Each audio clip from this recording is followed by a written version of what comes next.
Hello. Morning. Morning. Not bad. Super wet here and raining for like 3 days. Oh, wow. Okay. Yeah, 4 days. 4 days. We've got an atmospheric river. Oh, okay. I heard that. Oh, good luck with that. Yeah, like I think 2 more days or something. Wow. It's crazy. Yeah. Okay. So welcome. Why don't we get started?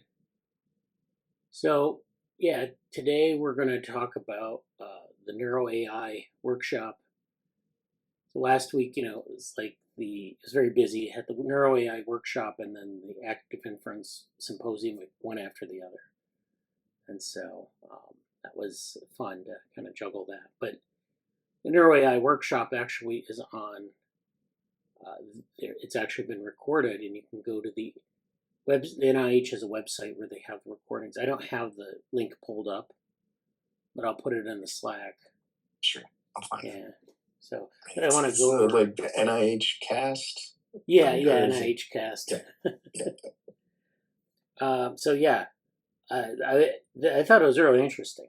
There was a lot of good stuff, a lot of question posing. Like a lot of the NIH or granting agency events, they do it because they want to clarify the terms of the thing that they're going to fund. And so a lot of it was people from, I don't think it was any more coherent than any other NeuroAI workshop or conference, but they did pose some questions and have, so it's like we can actually define what we're going to fund. And I've done that before. I've been involved in those things. They're pretty interesting. I mean, it's like herding cats. Everyone has their own priorities, and then you have to kind of figure out where you fit in, and then they put them down on a list. Well, we'll see what that looks like. It's fun. Anyways, so this week we had DevoWorm. We had our DevoWorm meeting,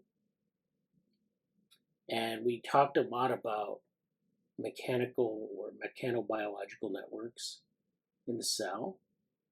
And we talked about how to sketch that out. I went over the DevoWorm report to OpenWorm really quickly, which I'll talk about that in a minute. The OpenWorm annual meeting. But I went over those slides, and it's kind of like reviewing some of the things that we've done in the last year. And then that segued into this discussion on mechanobiological networks, how to model that with respect to what Susan's working on, which is tensegrity, which is this model of ultra stability in mechanical networks, and how you can model that using biological soft materials. And a lot of the software packages are, kind of, it's difficult to model a tensegrity model, a biotensegrity model with soft materials in a software package, because usually they want to model hard materials because most people are interested in the application of tensegrity that is like building houses or structures or things like that. And so we talked about how to build those kind of models.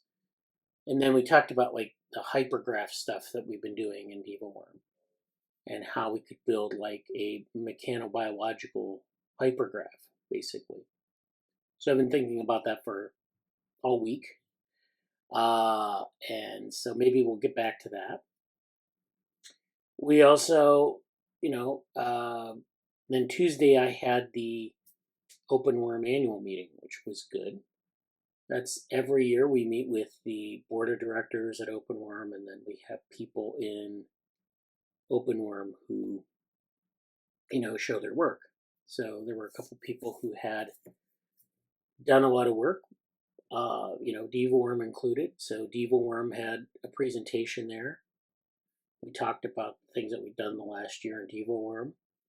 And then Lucas, who I think presented in this meeting, several months ago on his project on proteomic informatics, or I guess you could call bioinformatic proteomics or whatever. He presented on the, I recapitulated that presentation and gave a short report to the board and to all the people in OpenWorm. So that was good. They were impressed with all that work. They were very happy with it. And then Padraig Gleason, who we've talked about in the context of INCF and some of the open science initiatives that I guess it's NeuroDebian that he works on, or proposed at some point, where he was a co-author on that paper. He's been really doing a lot of work with OpenWorm.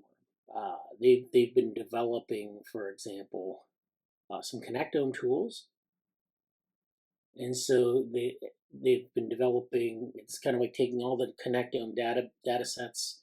We have the gap junction based data sets, the synaptic data sets. There's a neuropeptide connectome, and and there's also like a hermaphrodite connectome and a male connectome. And taking all those data and bringing them together so that you can actually use them together, all that information in the same framework. So they have a web interface for that. They call it the Connectome Toolbox, and you can get there off of openworm.org. So if you go to openworm.org/Connectome Toolbox, you can get to that tool. He also has been developing with another student a large language model that is open or C. elegans specific. What I mean by that is that you can, they've taken a large language model, one of these large language models where you get a training set, and so you have a pre-trained language model, and then you can train it on specialized literature.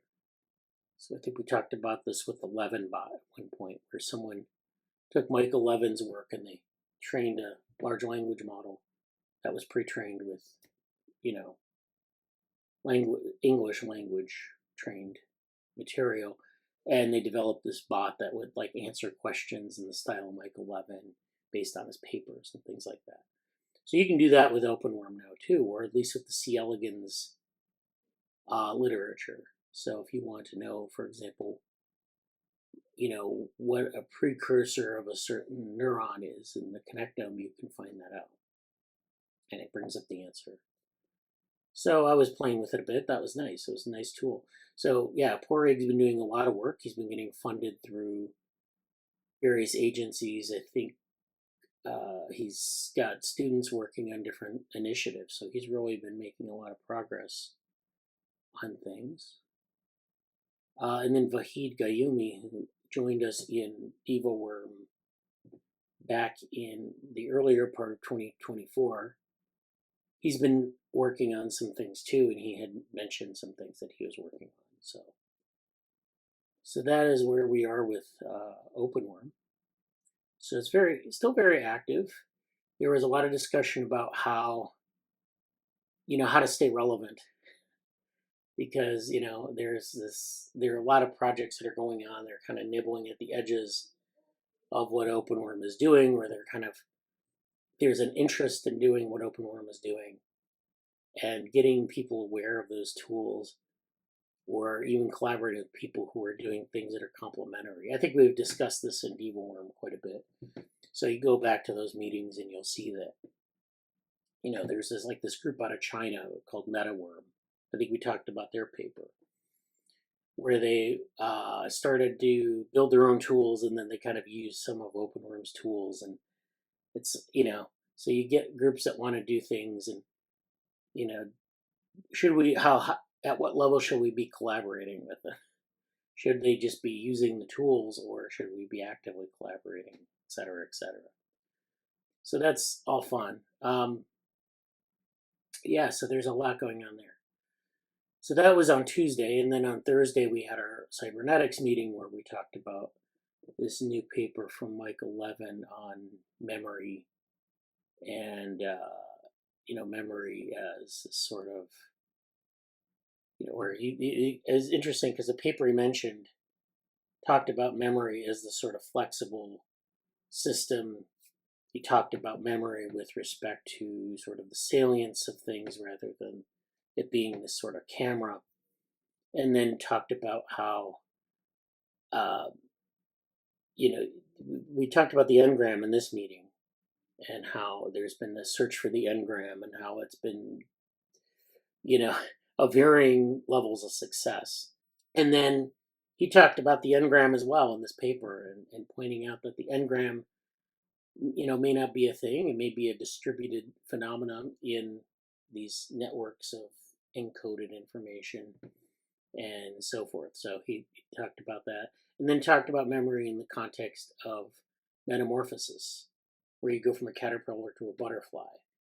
And this is where the caterpillar goes into a cocoon. Part of the morphology gets decellularized, and then the remainder of the phenotype gets recellularized, and then you end up with a butterfly. One of the interesting things about that process is that memories are retained across that process. So there are neural cells that get transformed, presumably, in some way, but they retain the memories of the caterpillar. But there's some memories, of course, that the caterpillar doesn't need anymore. So do those get reclaimed, or they're like, precursor memories that kind of flourish when the butterfly is a butterfly? What's going on there? So there was a lot of that. So that was a good discussion. That was led by Amanda Nelson. So that was our week in orthogonal lab. So that's good. And then so I wanted to talk about the NIH NeuroAI conference. So let me go get that up. Okay, so Morgan put this link to the video cast here. We see it's here. This is the NeuroAI Workshop. This is the Wednesday one. So there's a Tuesday one as well, but you can basically see, actually NIH has video casts of all their meetings here. So this is the advisory board from August 2023. So they have all these up.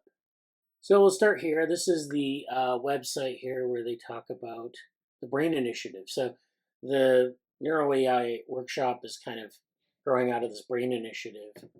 The NIH has sponsored this. This is 10 years of brain, a decade of innovation. This is the Brain Research through Advancing Innovative Neurotechnologies Initiative. And the shorthand for that is BRAIN. So that's great. It's one of those acronyms they have to kind of fit or shoehorn into the acronym. So, but anyways, that's where they're going from. So there are a lot of funding opportunities under BRAIN. One of them being this NeuroAI initiative. So this is a post on Blue Sky. This is Blake Richards, who was a presenter at this workshop. So I'm going to go through this post a little bit, and this is kind of pointing to his presentation that he gave. So he says, I work in NeuroAI, a growing field of research, which many people have only the haziest conception of. As way of introduction to this research approach, I'll provide here a very short thread outlining the definition of the field I gave recently at our Brain NeuroAI workshop at the NIH. So yeah, he was there, he presented, he had some really interesting insights, some interesting, nice looking slides. So this is one of the slides here. The usual answer that people give is that it's research that creates a virtuous cycle between neuroscience and AI. So this is the sort of the view here where you have neuroscience, machine learning, or AI. Machine learning influences neuroscience by interpreting and analyzing data. Neuroscience influences machine learning by inspiring novel solutions. And if that's what was kind of the tenor of this entire workshop, was that you had people who wanted to use machine learning to analyze neuroscience data. You had machine learning people wanted to use neuroscience, or in fact, some computational neuroscientists who wanted to use machine learning, or they wanted to use neuroscience to inspire novel machine learning solutions. And that's the usual meaningless answer, as Blake puts it. So this is the usual answer. Research creates a virtuous cycle between neuroscience and AI. I've given this definition as well in the past, but if forced, I would admit that it's fairly vacuous as a definition. And I think That's true, because what's a virtuous cycle? Like we can say that if I, you know, if I employ you and I underpay you for your labor, but I pay you, that's a virtuous cycle, right? It's not a virtuous cycle, but you could make that argument, I guess. But so that's kind of the vacuousness of it. It's just some relationship, and you say it's a virtuous cycle, it just means that they both benefit somehow. But it's hard to see that, like, it seems like there's a difference in scope in terms of these contributions. So being sort of the data analysis appendage of neuroscience is much less beneficial than being able to inspire novel solutions for architectures. So the more practical answer is that it is research that either one uses artificial neural networks and models at similar levels of abstraction to understand the brain, which we have from, like, our we have neuromorphic computing, we have other types of models that just kind of abstract things from the brain and use those as sort of a model of information processing. Or two uses neuroscience ideas to try to improve the artificial neural networks used in AI. So that's still kind of the same thing, but it's just more concrete, as he points out. It hides the real philosophy. So he gives us practical answer. Research that either one uses artificial neural networks to model the brain, or two uses neuro ideas to improve ANNs for AI. And so although this is kind of refining that first vacuous definition, it hides a much deeper disciplinary turn. So I think the proper definition is that NeuroAI is the realization of the original promise of cybernetics and connectionism. So that's something that we've talked about in this group, and that's kind of our way of viewing NeuroAI. I think that's actually an interesting point. That you have these sort of, we had cybernetics as sort of this thing that was inspired by the brain. It's not AI, but it gives us these models that we can then use maybe for AI, or it has some computational value. It has some theoretical value. So you could turn around and use it in neuroscience. And it's its own thing. It stands on its own. So, within neuroscience and machine learning, we might insert a card in this diagram that is cybernetics. And cybernetics might, be able to, influence both machine learning and neuroscience. And then there's a feedback to cybernetics. So that's one. And then connectionism, of course, is where we have these kind of networks that are deep learning networks, but they're connectionist networks. And connectionist networks are a broader class of models.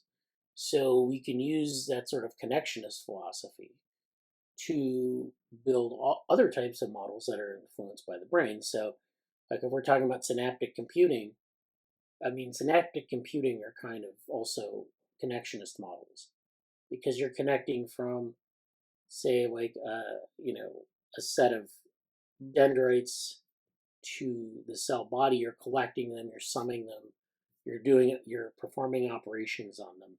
You basically generate a bunch of weights and rules that then you can use to say, this is how this information is processed in a single neuronal unit, and then you have other sets of weights that follow from that. So this is interesting. So cybernetics and connectionism, and there are connections between those two, of course, that we haven't talked about much in the meetings, but this is sort of like our approach, and just put into words. And it's a general science of intelligence focused on parallel distributed systems, control learning. So this card actually talks about that. Rather than continue the battle in cognitive science, we have dropped the endless philosophical debates and grandiose ideas and focused on a progressive research program of science and engineering, because that is what's paid off for us in the end. So again, a general science of intelligence founded on parallel distributed systems, control, and learning. And then finally, Obviously, disciplinary boundaries are blurry, and I don't want to gatekeep anyone. For example, telling people they're not allowed to color research NeuroAI, which of course is often the case in disciplines. But I personally like this definition and think it provides the appropriate links to the lineage and philosophy of this new field. So this is good.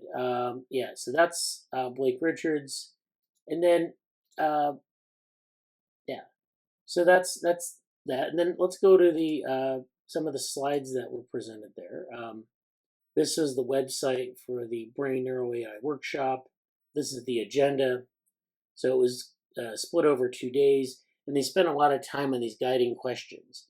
So, they would have like discussion panels every session, morning and afternoon, and they would have these questions up on a slide where you could see them, and, it would kind of lay out the agenda. And of course, there were speakers who did a lot of different talked about a lot of different things. Let's start with on the path forward. So this is a summary of discussion from MPBH. This was a workshop on neuromorphic principles in biomedicine and hardware. So this is a different conference and kind of leading into this one. So this is taking a neuromorphic approach. The first is leveraging the algorithms, size, weight, and power benefits of neuromorphics, but do not be overly prescriptive. And they say that means thinking physiomorphically. In other words, a lot of the issues of size and weight of power of the processors and the hardware can be thought of as a physiological system. And so if you're thinking about neuromorphics, which means you're using the principles of the nervous system at the level not just of connections between cells, but also this deeper hardware part, like the physiology of the brain, then you should be able to model that as, kind of like a physiological system rather than just kind of copying what the brain does in terms of its architecture. The second one is focus on clear clinical needs rather than technology-driven solutions. The third is that, people are interested ultimately in building these implantable, wearable prosthetic devices that will benefit from new materials, architectures, and neuromorphics. Develop better infrastructure for sharing expertise, data, technique, and tools. That's always a thing that people mention. Whether that happens or not is an open question. We'll talk about SciOps in a minute to kind of drive that home. Development of standard platforms, interfaces, and software. Encourage more interaction between academic research, industry, and clinicians. Develop better frameworks to design and evaluate adaptive systems. Develop and share multimodal data sets from real-world situations. And develop theoretical analysis framework for neuromorphics in biomedicine and healthcare. Again, from this workshop on neuromorphic principles in biomedicine and healthcare, on materials and integration challenges, they make points. There are exciting and exotic materials and architectures being developed that are ideally suited for neuromorphic application. There's this need for new electronic materials that are better matched to tissue. So you have materials that stretch and conform to their surrounding environment. You have materials that are biocompatible. In other words, you don't want to put metal or plastics of different types embed them in the nervous system. You want things that are biocompatible. You want things that can self-heal. You don't want to have to keep fixing things and going in and making sure that they don't, if they break, that you go in and you fix it manually. You want them to heal themselves. Low immune response. You don't want the implants to be rejected. And the ability to interface directly with tissue. So you want them to be able to actually stimulate tissue or do something else, record from tissue, and not be invasive in any way. Then you need need for better tools and standardized approaches for fabricating these new materials into devices, noting that currently each lab must develop their own techniques from scratch.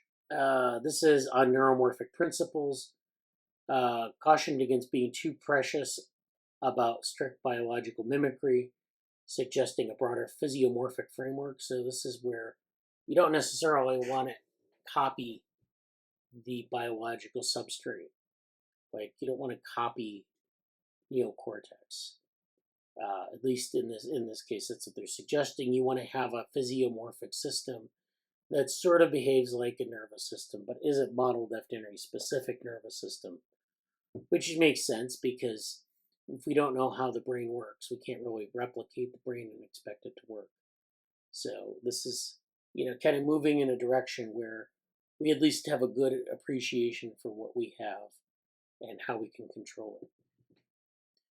Term neuromorphic itself can be problematic in industry and clinical contexts because of perceived immaturity risk, yet AI is accepted. So this is interesting that people have problems with neuromorphic because they don't see it as a mature technology, but AI is likewise an immature technology where people accept that much more freely.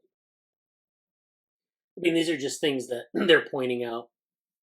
They might be barriers to adoption. They might be things that are needed, etc.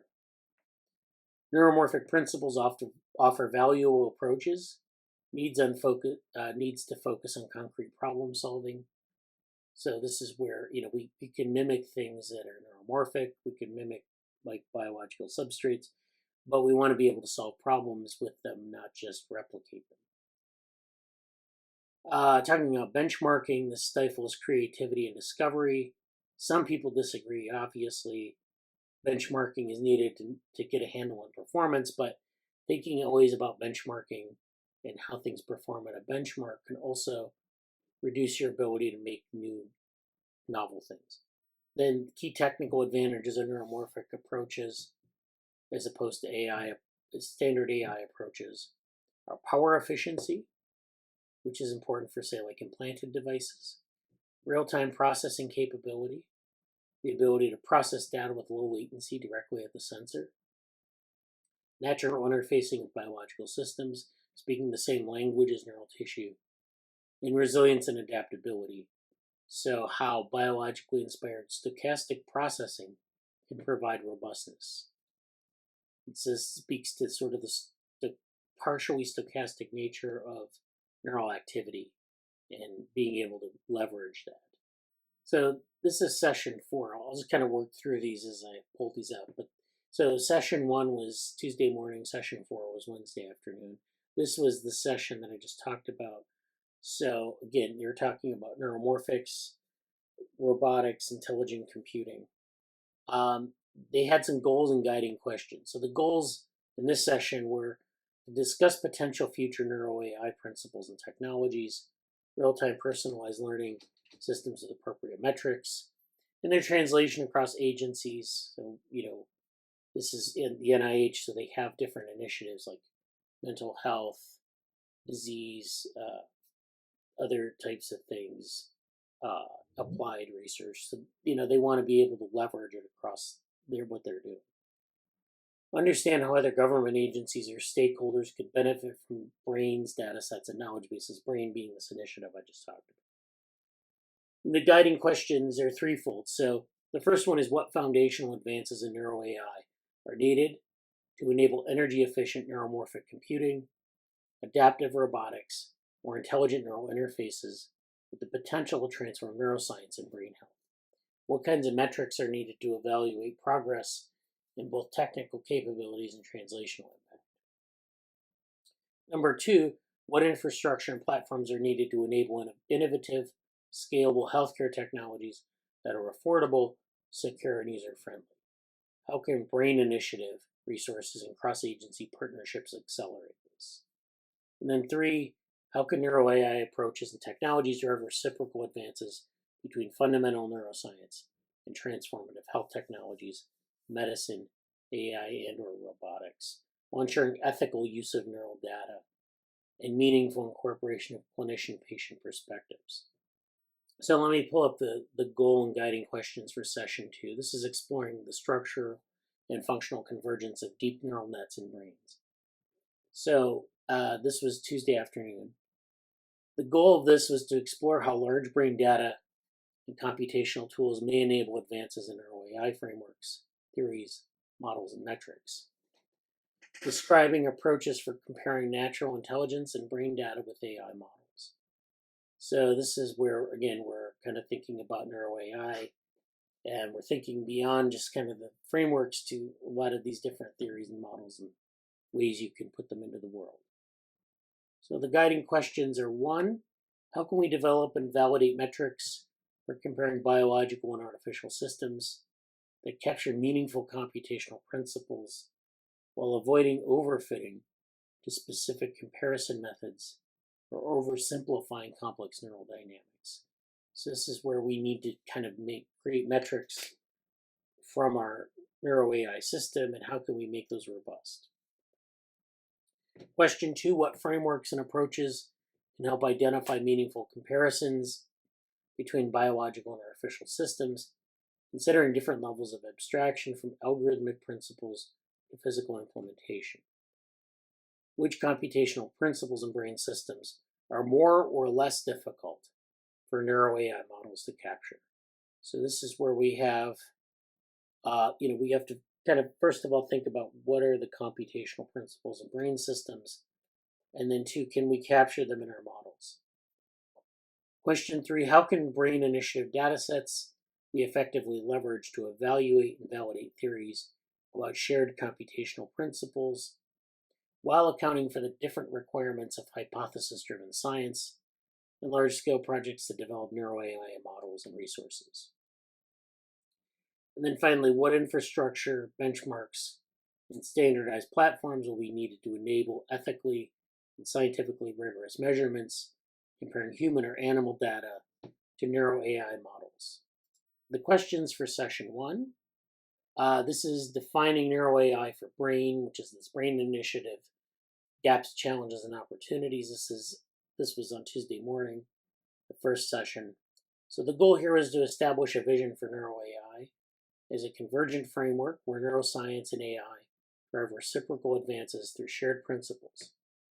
Identify concrete opportunities for brain initiative resources to bridge biological and artificial systems. The guiding questions here: how can brain's large-scale datasets be structured and leveraged to develop NeuroAI resources, such as neural foundation models or digital twins, while balancing the need for both hypothesis-driven science and high-entropy naturalistic data collection? I guess what they mean by that is that you have a lot of, I don't know what they mean by high entropy, but basically where you either a very constrained sort of controlled experiment, where you're testing a hypothesis, or you're just collecting data from the world. I guess that's what they mean. Question two, how should we expand our understanding of neural computation to incorporate broader biological systems, including glia, neuromodulation, and development or evolutionary perspectives, in ways that inform both theoretical advances and practical NeuroAI implementations? So this is something I think that we're interested in quite a bit, at least the way we talk about things. That's a good question, I think, to kind of unpack maybe in the future. I'm going to make a note of that, actually. All right. Question three, how can experimental platforms and technologies support a discovery loop that integrates theory development, model validation, hypothesis generation, and data-driven approaches while meaningfully incorporating physical embodiment and real-world behavior? And then question four, what infrastructure, tools, and coordination mechanisms are needed to enable collection and analysis of naturalistic neural and behavioral data at scales beyond individual laboratories while maintaining rigor and reproducibility? So session three, this was Wednesday morning, advancing theory for brain through neuromorphic computing, embodiment, and physical intelligence. So this is sort of this embodiment aspect to NeuroAI, which again, this is something we're interested in, but is not like something that is kind of at the fore of a lot of the discussions. And I'm taking another note here. And so the goal here is to create new theories for neuroscience through large-scale neuromorphic computing, neurodesign principles, and complementary models, and incorporate principles of embodiment and physical intelligence. So this is very sort of embodied AI workshop. Question 1, how can neuromorphic approaches help us understand fundamental principles of brain computation while also advancing more efficient artificial systems? What determines whether neuromorphic computing serves primarily as a modeling and simulation platform versus providing emulation of biological processes to achieve deeper theoretical insights into neural computation? Question 2, given the coevolution of hardware and algorithms in both technology and biology, how do we ensure our choice of abstraction level and implementation approach reveals fundamental principles rather than artifacts of available technology? Which biological mechanisms are essential to implement versus those that can be simplified? This is a question of looking at the coevolution of hardware and algorithms and how you abstract that neural system at both levels. Question 3, how can different approaches to physical implementation, from neuromorphic hardware to bio-inspired robotics and physical or in silico model in the loop systems, advance our theoretical understanding of neural computation? What role should embodied approaches or physical interaction play in this NeuroAI discovery? So this is a slide where they kind of get into Brain's definition of NeuroAI for this workshop. So I talked about Blake Richards' definition of NeuroAI and the standard definition of NeuroAI. But what about the Brain definition of NeuroAI? And so that is where we have these 5 points. So the first is NeuroAI leverages convergence between neuroscience and AI to drive reciprocal advances in understanding natural intelligence and AI. Again, this loop, this discovery loop. This workshop seeks to collect broad community input to identify potential future priorities and opportunities for NeuroAI. Workshop participants are encouraged to broadly consider interdisciplinary approaches in NeuroAI that extend to embodiment, neural control of complex behavior, and evolutionary or comparative perspectives. The fourth is the Brain NeuroAI Workshop seeks insight from diverse, related, and adjacent disciplines. So it's embodied cognition, bio-inspired robotics, neuromorphic computing, and more. And then participants should consider what kinds of metrics are needed to enable coordinated advances in NeuroAI. So this is focusing kind of on energy efficiency, some other types of things that kind of build on top of that, and so forth. This is actually interesting. I'll get into the SciOps paper later, but this is a slide from a talk on SciOps, and I think we talked about this in one of our meetings already, maybe last week, where it was brought up. I think Morgan brought it up, where there's this idea of, so it's like based on the idea of DevOps. DevOps being like software development and operations management. SciOps is like scientific, scientific management or scientific development, scientific research and operations management. It's basically this sort of project management for large scientific projects. So this shows kind of the 5 levels of SciOps maturity.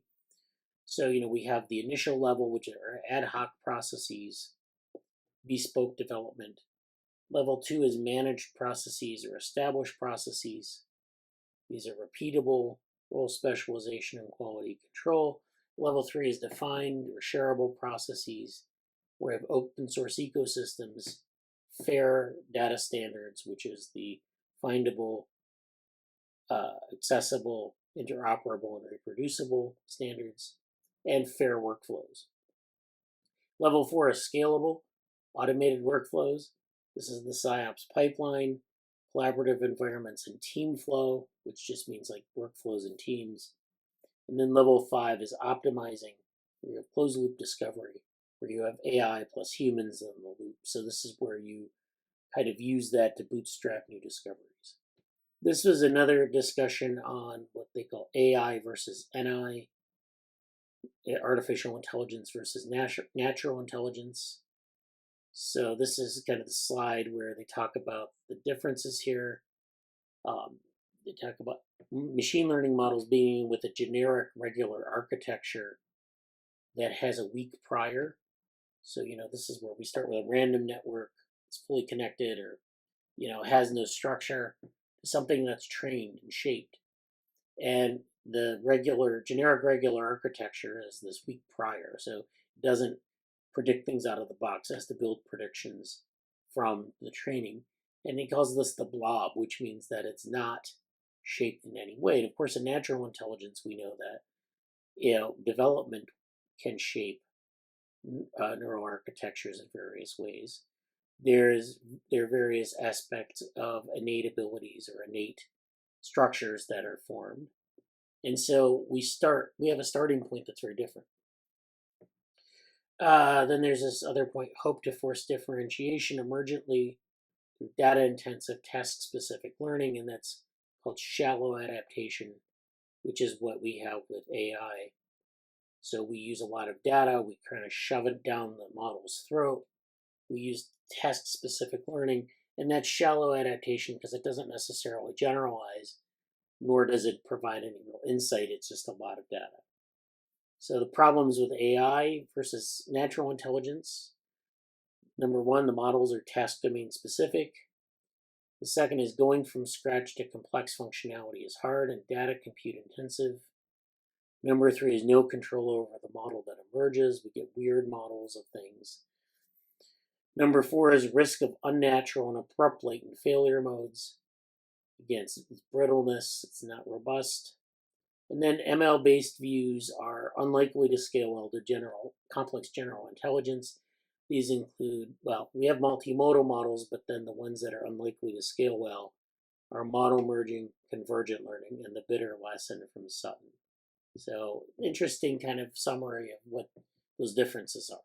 There was a talk on dendritic computing and dendrites. So, this is kind of like the perspective on what dendrites contribute to computing. This is a paper, Pogkolos et al., Current Opinion in Neurobiology in 2024. So that's sort of the reference. And they talk about dendrites being like this difference, there being a difference between a point neuron and a dendritic neuron, that the dendrites do a lot of high-end processing that you don't get with like a connectionist model of neurons or units. And then you have this sort of similar performance here. They talk about how dendritic artificial neural networks use a different learning strategy.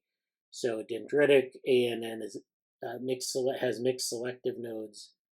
VANNs are class-specific nodes. So these are differences in the learning strategies of these two different types of networks. And then we have dendrites and artificial intelligence.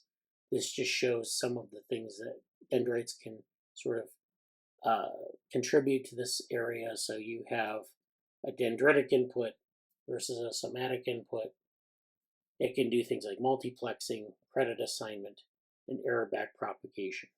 So there were these different sort of things about what we need. So there are 3 slides in what we need to do, I guess, effective NeuroAI. The first is accessible high-fidelity data.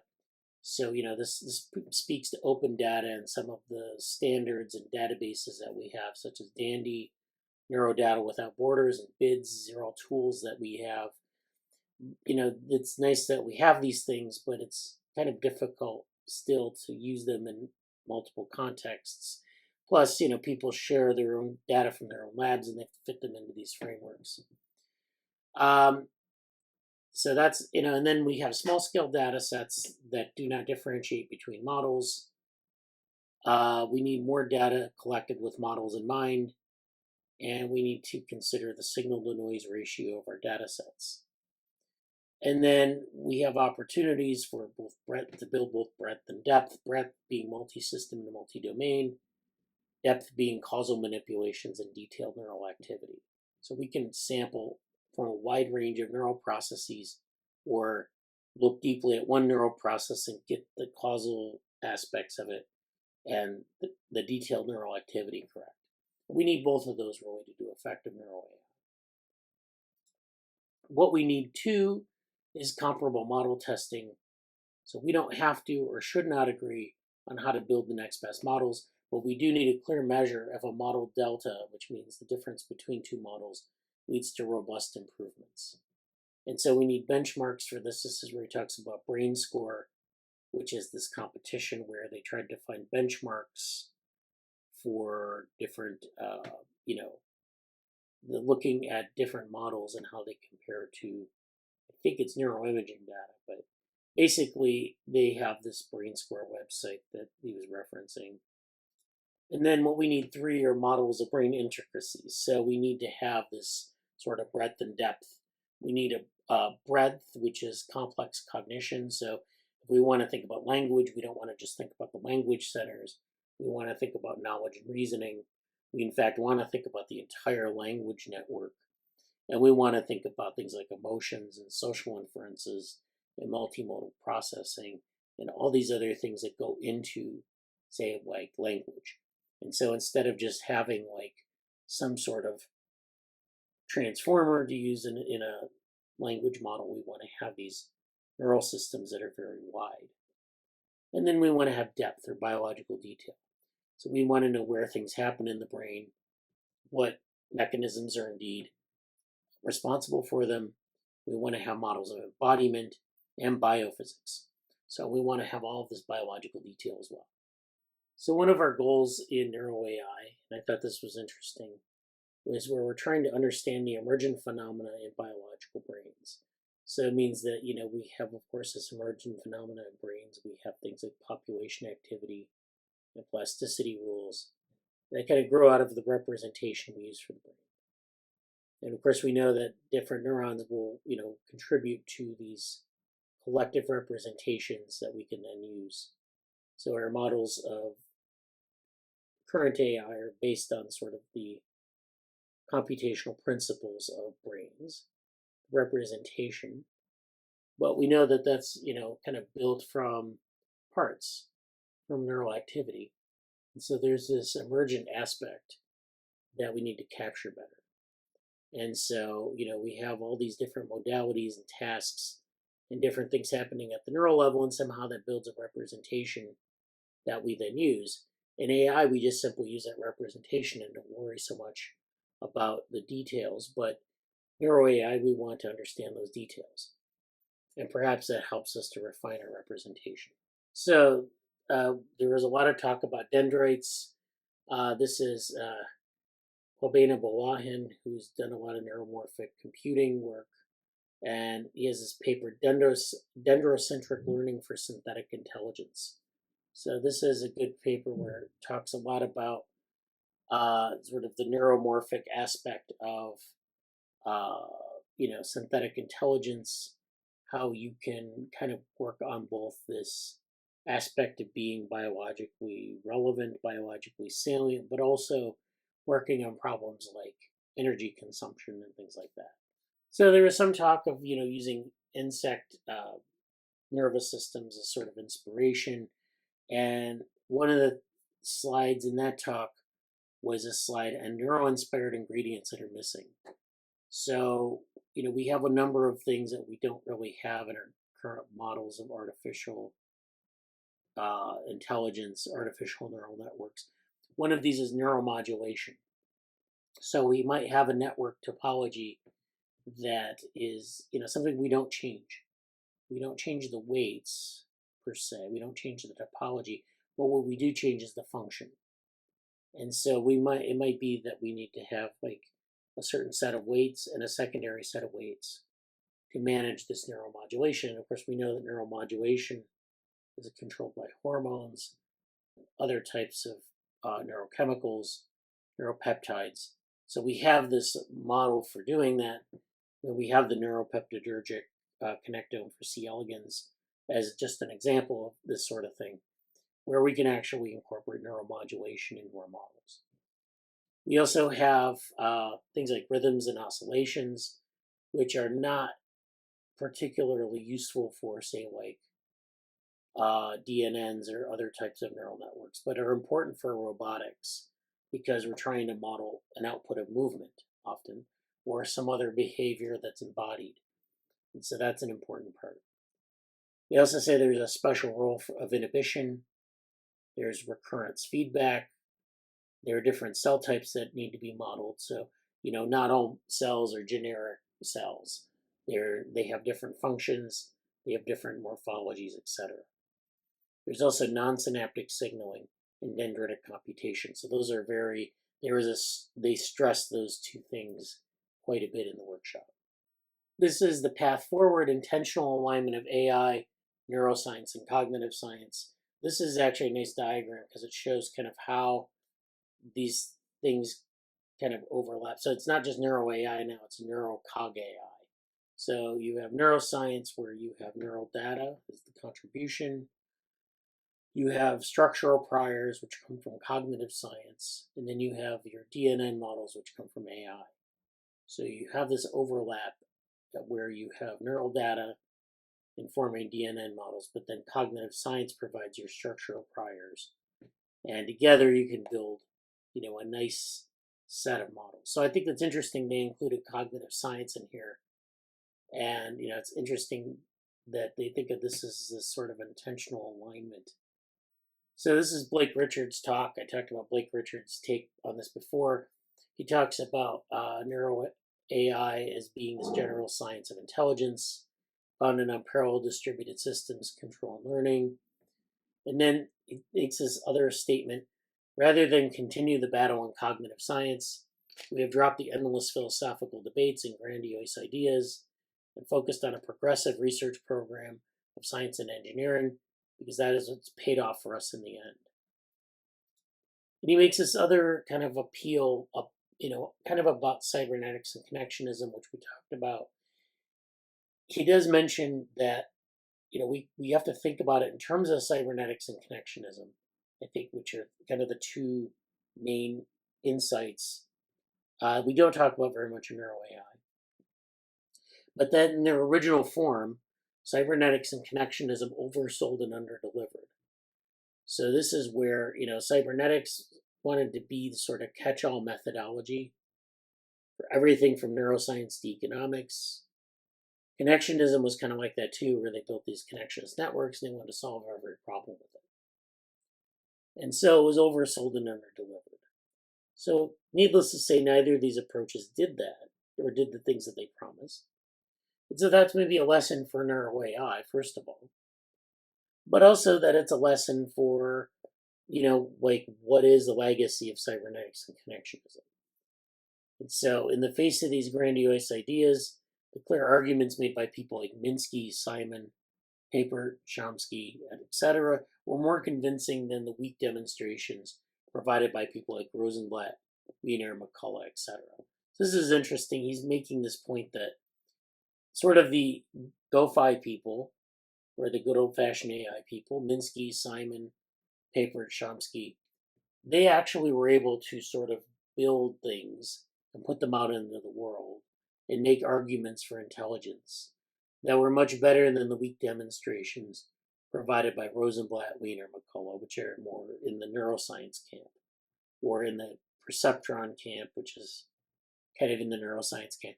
The point is that you have basically the connectionists, the GoFi people, versus the perceptron / cybernetics people. And he makes this kind of differentiation by saying that the latter had weak demonstrations of their principles, whereas there are clear arguments in the first camp. So maybe that's a bias of an AI researcher, but it's an interesting point to make. Why did cybernetics and connectionism not sort of serve as this foundation, or how much of a foundation did it form? As we talked about last week, people are using, say, like the overhead regulator theorem in various ways. So it's not useless. It's not necessarily. It was a weak demonstration maybe at the time, but maybe not now. So anyways, I think that's enough for this.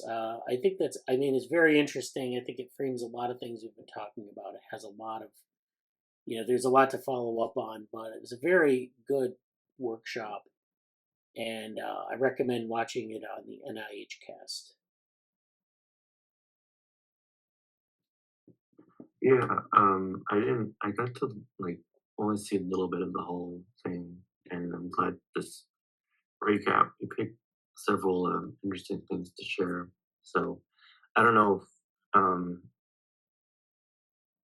like I could look at the folder or something, but I'd be curious to see some of the other screenshots and stuff. Oh yeah, I can Um, share that. because there's even in terms of like the data management stuff and the SciOps things, like it's something I want to look more into for other like the more project management stuff we're talking about. And on the other end of the spectrum, the cybernetics, NeuroAI stuff, and um, a lot of interesting stuff. Yeah, thank you. Yeah, Morgan, I know you want to say something. But I'm wondering what struck you as new there in terms of um, neuro. So I thought, like it was interesting because they had like kind of the neuro AI that maybe like Mila, which was represented by Blake Richards, that talks about, and then there's like the neuromorphic stuff that was kind of like brought in. So there is this kind of intersection there, and it's not even kind of the same thing. They're maybe not the same questions even, but it's interesting that those two things exist. I thought that the Blake Richards stuff on cybernetics was interesting. I thought the embodiment aspect was interesting. I thought that, like the dendritic computing stuff was interesting because I think, when we talk about neuro AI, we're really talking about abstractions that are better or different from standard AI, where we have our connectionist model of our cells and we just try to optimize the weights. When in fact, there's all sorts of stuff going on in the brain that we could use as inspiration. And, they relate to things like building kind of a physiology. Because in embodiment, of course, we need a physiology, ideally. We need to build in like things that relate to like a morphology. So yeah, I think there's a lot there that I think that sort of aspect of it is really interesting. Yeah. No, that's yeah. I mean, neuromorphic. I mean, I always like to point out, neuromorphic computing was a part of the Human Brain Projects originally. Yeah, It wasn't. Yeah, but it is good to see. It is good to see there, uh, and it does speak to that. Do you have implementations that actually do things? yeah, Uh, uh, it's yeah. I mean, I would almost want there to have been more robotics. yeah. I don't know. Yeah, well, I mean, I liked what you said though about the oscillations. Like, there's not a lot of use of especially as a kind of data analyst of neuro data. Spend a lot of time thinking about oscillations. yeah, But they don't have a big role in neuro AI. But it's certainly something you think about in terms of um, like central pattern generators for robotics yeah, and that kind of that like the forces on the body in terms of soft robotics and things like that. Like putting the fish in water and seeing putting the dead fish in water and seeing it sweat. Um, yeah, it's interesting. There was Dennis Noble spoke at Institute of Arts and Ideas or something like that. Anyway, but he was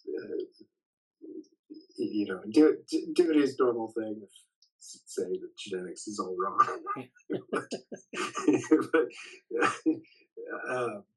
but yeah, was asked something about AI and why aren't any of these principles used in AI or something like that. I'm not going to do it justice, but it was funny because he was just like, he's like, you and I are 70% water. Yeah. And AI is not. It's like there's nothing. Yeah. Anyway, and when she said something like, so what if we had a water-based AI? And he was just like, that's life. You just created life.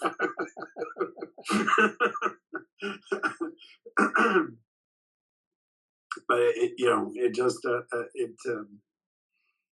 I mean, I don't know if there was anybody there representing agential matter and a kind of leaven,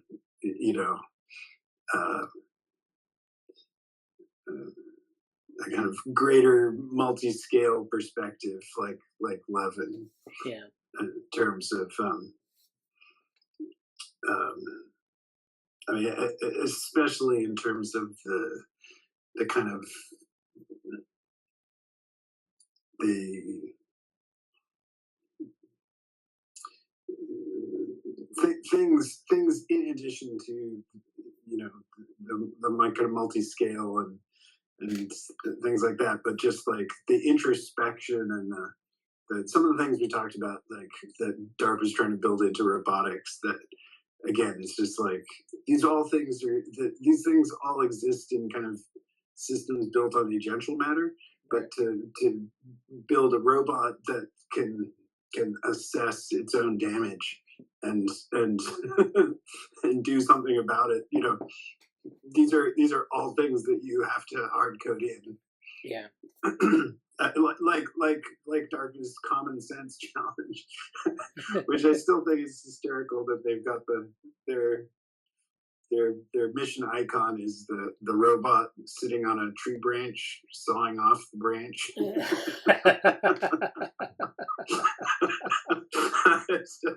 I still love that that's their actual symbol. Yeah. Anyway, but that's very cool. Very cool. Yeah. And yeah. Actually, I do want to go back to the SciOps paper. Someone presented on this. So this is the SciOps paper. This is from the archive. This is recent. This is achieving productivity and reliability in data-intensive research. And here are the authors. Yep, lots of good people, and this is what Yarrick sent us. Okay, yeah. Oh, okay, yeah, he did. Yeah. And there is Yarrick on here? Yeah, Yaroslav Halchenko. Okay, there we go. Yeah, there we go. All right. So this is, and then their argument here in the abstract: scientists are increasingly leveraging advances in instruments, automation, and collaborative tools to scale up their experiments and research goals, leading to new bursts of discovery. Various scientific disciplines, including neuroscience, have adopted key technologies to enhance collaboration, reproducibility, and automation. So they're drawing inspiration from advancements in the software industry, particularly SciOps or DevOps, which is, of course, software development and operations research. We present a roadmap to enhance the reliability and scalability of scientific operations for diverse research teams tackling large and complex projects. We introduce a 5-level capability maturity model, which we saw in that slide, describing the principles of rigorous scientific operations in projects ranging from small-scale exploratory studies to large-scale multidisciplinary research endeavors. Achieving high levels of operational maturity necessitates the adoption of new technology-enabled methodologies, which we refer to as SciOps. This concept is derived from the DevOps methodologies that have revolutionized the software industry. SciOps involves digital research environments that seamlessly integrate computational, automation, and AI-driven efforts throughout the research cycle, from experimental design and data collection to analysis and dissemination, ultimately leading to closed-loop discovery. So these are these discovery loops that they were talking about in the workshop. This maturity model offers a framework for assessing and improving operational practices in multidisciplinary research teams, guiding them towards greater efficiency and effectiveness in scientific inquiry.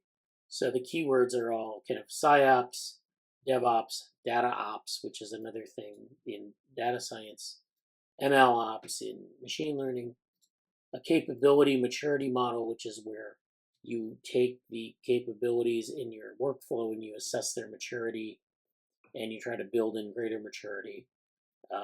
It's just a tool in project management. Neuroscience, operations research, open science, closed loop experiments, digital twin, fair standards, reproducible research, automated workflows, artificial intelligence, and AI-driven discovery. So they talk about the need for elevating operational maturity in large-scale science. And it's basically that, a lot of scientific research is not as efficient as it could be. And we can kind of, professionalize experimental workflows and discovery workflows and so forth. And so that's kind of the idea here. And then using technologies to integrate into it. So they talk about a lot of different projects. They talk about the Brain Initiative, which has a couple of components, the Cell Consensus Network and the Cell Atlas Network, which are building these atlases of brain cell types. So there's this connection to the U.S. Brain Initiative and other initiatives such as the Human Brain Project and the China Brain Project. Human Brain Project being EU funded.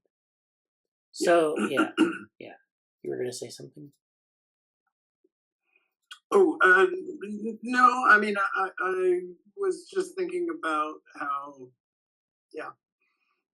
like when DevOps kind of became a thing. Okay. And, what, and,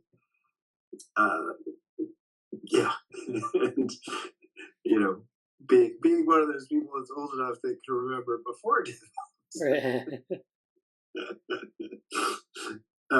But I distinctly remember, I mean, I remember one of the things that I really liked about being with NeuroTechX in San Francisco was that I was around a bunch of young people that were mostly software engineers, right? Like they were mostly working as software engineers in San Francisco's tech scene, and for many of them, that meant working on web scale projects, right? Mm-hmm. So the just ideas that I had as a software engineer who like literally was on the first personal computer, right? Yeah. like I think I learned some things. Yeah. And yeah, again, like them working on web scale projects that like they couldn't have my mindset. Right. Right. And like you were already talking about maintaining kind of like multiple nodes. Right. And so distribution and reliability and backup servers take over. Like these were all things that they you needed to plan for, right? And so it was it was interesting, and as well as some of the library, and that meant that I had to become familiar with new libraries and new, it was like, why do I need a messaging library? What would I use this for? Yeah. And and starting to think about this kind of, data lakes and data pipes, and certainly just this idea that there was this constant flow of new data coming in, and having to have servers ready for it. Yeah. And then a lot of the automation was just to make that kind of continual process operate. So it's like, well, obviously you needed to have things checking on stuff, and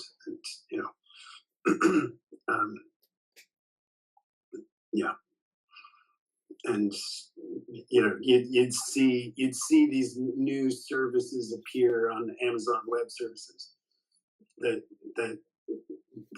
like you could start to think about why these were created. Why was AWS adding these new features? And it was okay because their customers asked for it. You know what I mean?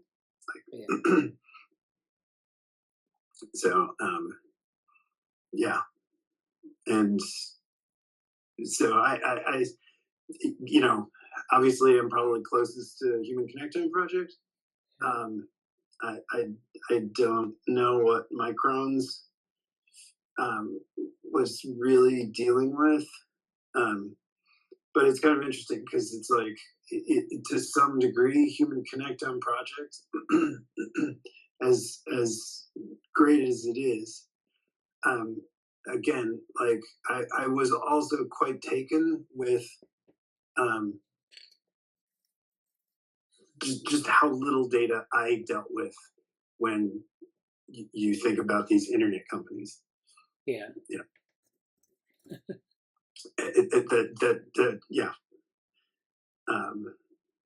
And it spoke to the need for clouds. It's just like, obviously nobody processes stuff on their laptop. Yeah. But you could, with a really big hard drive, like you could deal with a lot of Human Connectome Project data. Right. Yeah. It's just But I haven't gone through the SciOps paper in detail. I recognize some of the people there in terms of like Dichter, who's with Neurodata Without Borders. He's National Labs guy. I think he's got a company now too. I forget what it's called. But I saw like Data Joint is one of the authors has a Data Joint email address. So it's interesting. It's an interesting mix of kind of like national lab people, open source, scientific software development people. That's kind of private, but kind of open source. You know what I mean? Mm-hmm. Yeah. And then I saw Petra there, who's like virtual brain project. Yeah. Yeah. Yeah. All right. Jesse says, the figure where we talked about the CogSci NeuroAI, it's half of the CogSci hexagon. It's interesting, yeah. And then I did think it was funny when you said, or Blake said, we decided to put down, to forget about all the philosophical debates and actually do something. Yeah. Speaking of robotics, I saw that the info for EI 2025 is now out. Yeah, so that's good. That'll be coming up, I think, in April, right? Yeah, so let me get on to some other things. A lot of good things happening these days with open source. So the first thing is this is the BraGenBrain emulation suite. So this is Stefan Dvoretsky and his BraGenBrain suite. And he's actually adding to it. I just saw some this morning. He hosts a lot of this stuff on the Open Science Framework. So these are like some of the things that are going on. Looks like he's done a lot of, well, these are all the presentations, I think, on Bradenberg vehicles and developmental Bradenberg vehicles. So this is the INCF presentation in 2019 he gave. This is the EI workshop in 2021. This is an introductory presentation extending dynamical systems theories, models, and embodied cognition. And then this is a PDF of the EI workshop. So he's got all these materials up here. I'd kind of forgotten about this, but he's reorganizing them. Yeah, this is all this. This is good stuff. Thank you, Stefan, for hosting this. Oh, this is so this is an OSF stub. Let me put it in the chat. It's just kind of something he's published for that project, BraGenBrain. And then there's a GitHub repository for BraGenBrain off of the Orwell group GitHub. So that's a different thing, but this is like a lot of the documentation basically. So yeah, there are also publications. We have the different main. So this is the continual embodied learning paper, which I'm actually trying to get out in the in a proceedings. This is the NeuroSim manuscript from Artificial Life, and then this is the conference paper we did at Artificial Life back in 2020. So this is a nice set of references for that BraGenBrain project. Okay, then I wanted to turn our attention to something that Numenta is doing. So Numenta, of course, is the script that they're doing what they call hierarchical temporal modeling, which is where they're taking a column of neocortex. You know, we know that neocortex has 6 layers, and then it's organized into these columns, and the columns are repeated across neocortex. So their sort of philosophy is to take these columns and use them as computational units, and then use them to program like things. So this is what they're trying to do. And so this is a press release from Numenta where they're talking about their 1,000 Brains project. So if you're not aware, Jeff Hawkins, who is one of the inventors of the Palm Pilot, he developed this framework along, maybe about 20 years ago, maybe 15 years ago, where, they're doing this computation on these cortical columns. And he's written a couple of books on it, on intelligence, which is one book, and then it talked about the 1,000 brains.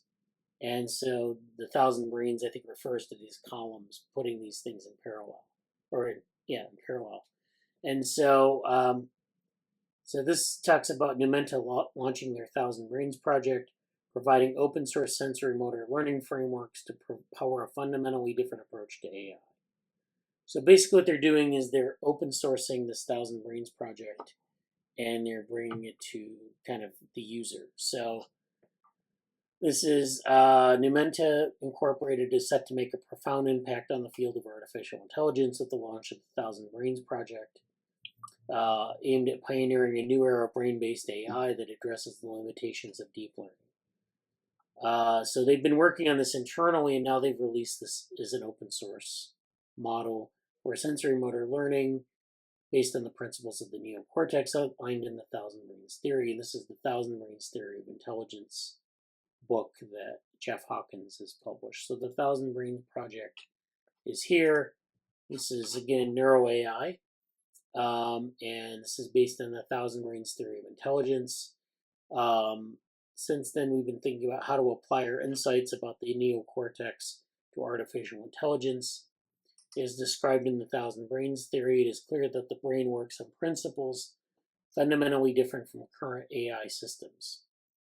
To build the kind of efficient and robust intelligence that we know humans are capable of, we need to design a new type of artificial intelligence. This is what the Thousand Brains project is about. So that's what they're trying to do here. And so they have this open source framework on GitHub. And so, yeah, it's available. And there's like a discourse server that they have for, they used to have an nice open source community. And sadly, their open source community manager died suddenly. And so he used to do a lot of like live streams of this sort of stuff. So they have a lot of things on YouTube and discourse, and they have a lot of good documentation. So this is something that, if people are interested in adopting this framework or working with it, that's available. Yeah, it's the woman who ran Neurotech at San Francisco originally was a software engineer at Numenta. Okay. Yeah. So I got to. I mean, back then, they were still kind of like an anomaly detection company. Yeah. Yeah. Anyway, but he's been I forget now which year it was, but he's given the keynotes at the Human Brain Project annual meetings and things like that. Yeah. So that's interesting. Yeah. I definitely will check out the event December 4th. Yeah. That's so. There is this event December 4th. It's a meetup. Yeah. So that's and then it's a virtual event, so it's easy to. And then there's this community for the Thousand Brains project. So this is kind of the idea behind the Thousand Brains. Yep. So this is sort of the diagram or the idea behind the Thousand Brains. There's this object model, LM memory to a learning module, it's long-term memory, sensor module motor system to something called MONTY, which I'll talk about in a minute. Then you have a data loader, the embodied environment, goes to the MONTY experiment. So MONTY is this implementation in reference to Vernon Mountcastle, who was a neuroscientist who proposed the columnar organization of the mammalian neocortex. So they kind of built their platform on Mountcastle's work, where he defined sort of the layers of cortex, this columnar organization, and then that's they kind of caught onto that and computationalized it. He's very famous in my hometown because he went to Roanoke College. Oh, okay. So I'm pretty sure that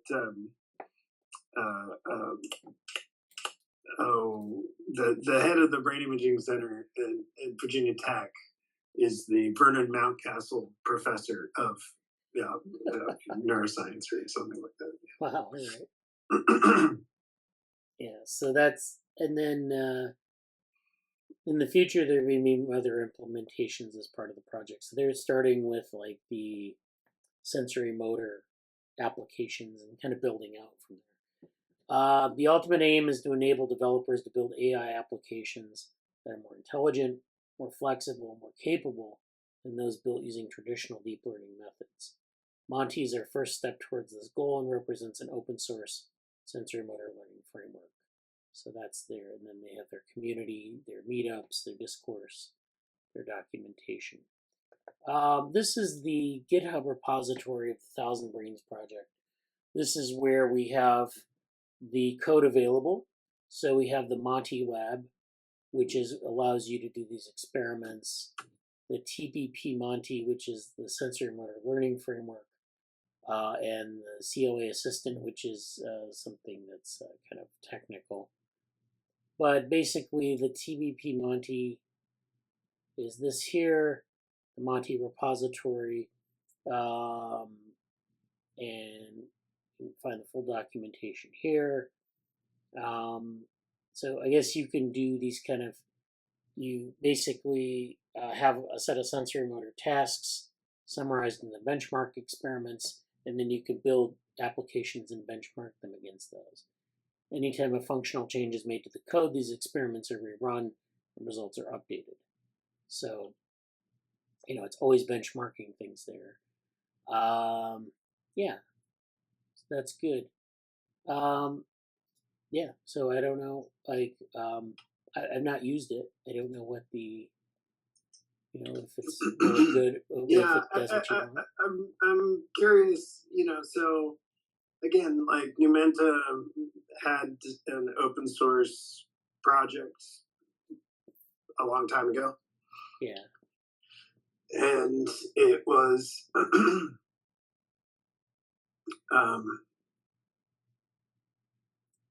it was a non-deep learning neural network package. Right. It was like a neural network package. So I'm curious. I posted in, I don't know if it was Frontier Map or Dev Neuro, but fitting. I mean, there are people who fit cognitive models to data, Mm-hmm. and then there are people who fit neurophysiological models, and you might think, oh well, don't lots of people do data analysis of neuroscience data? Yes, but like models that incorporate, I don't know what the best term is for models that incorporate a computational neuroscience model internally. Right. Mm-hmm. So again, the SPM package in neuroimaging implements this dynamic causal model, and what makes it special is really that it like Numenta, it's an implementation of a data analysis that includes an explicit cortical column model. In this case, yeah, and so all I've seen is this particular flowchart, but in the Jansen-Ritt model, it's an actual comp neuro model of the pyramidal cells and the two cell types that are connected to the pyramidal cells, right? So this is like, if you've got electrophysiological data, then these are the suspected sources of that data. You don't listen to the brain, you listen to the pyramidal cells of the cortical columns of the brain, right? And we can make inferences about the interneurons and other stellate, I think, cells that are connected to the pyramidal cells, because they're one synapse away. So I don't know if it'll be that kind of model.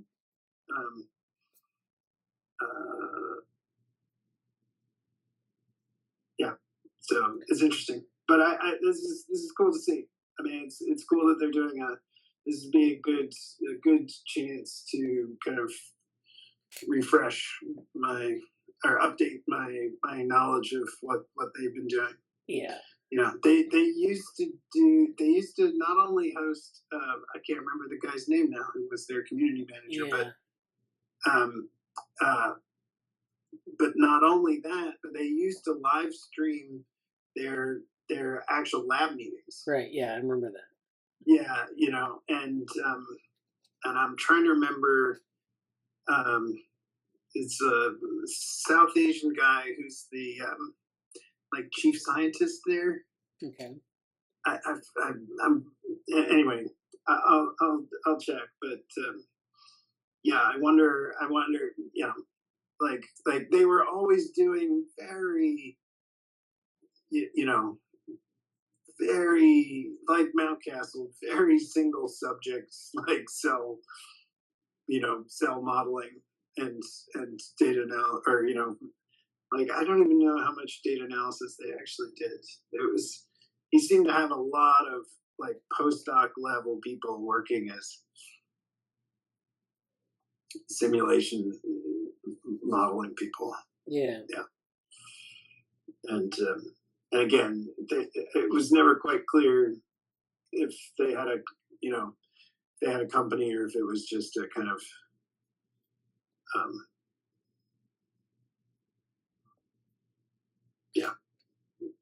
Well, I remember those foundation. Remember the live streams? They had like Jeff Hawkins and some people, and it was very much like an academic lab meeting. Very right. Yeah. I mean, and certainly for the postdocs, it was or again, like the people who seemed like postdoc level people. Yeah. They were like, I'm just this is the work I was doing. It's in the NYU lab, blah blah blah. Yeah. Like it was straight up academic work. Yeah, and I liked it because they would go through like papers and they would like kind of like ask a lot of questions, so you wouldn't go through the paper as like I'm going to read through it, and it's kind of like let's work out some problems. Yeah. So I'll see what So December 4th, 9. There's like a whole bunch of things all happening at that same time. Like there's something else that's coming up December. Well, it's the Foresight Vision Weekend. Oh, okay. That's one thing. I think. You got to Wednesday, December 4th.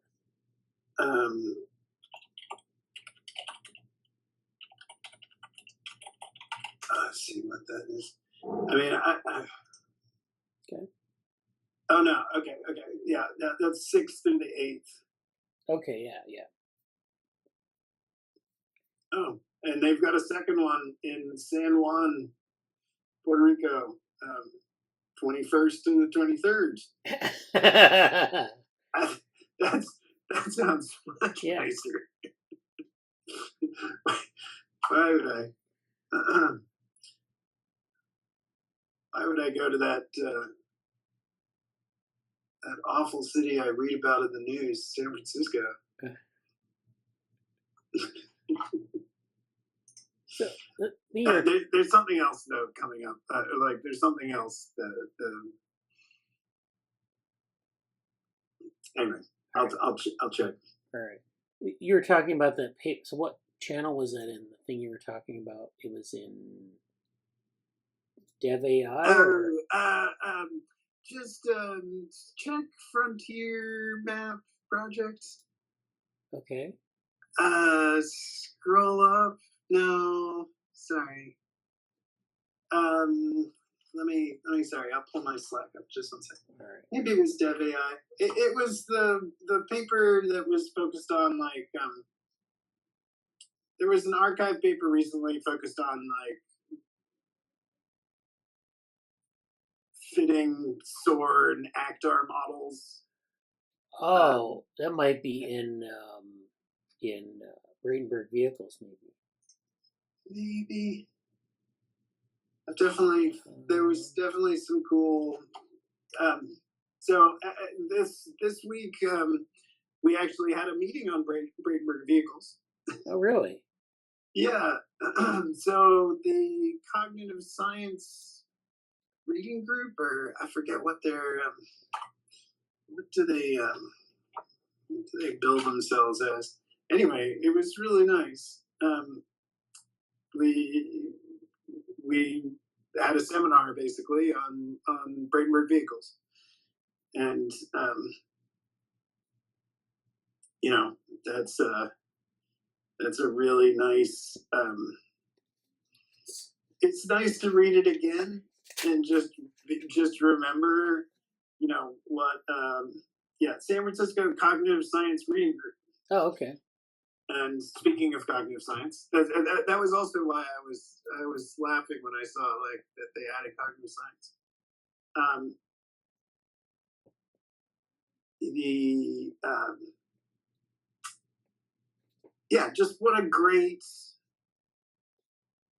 thought experiment, or certainly like it's such a perfect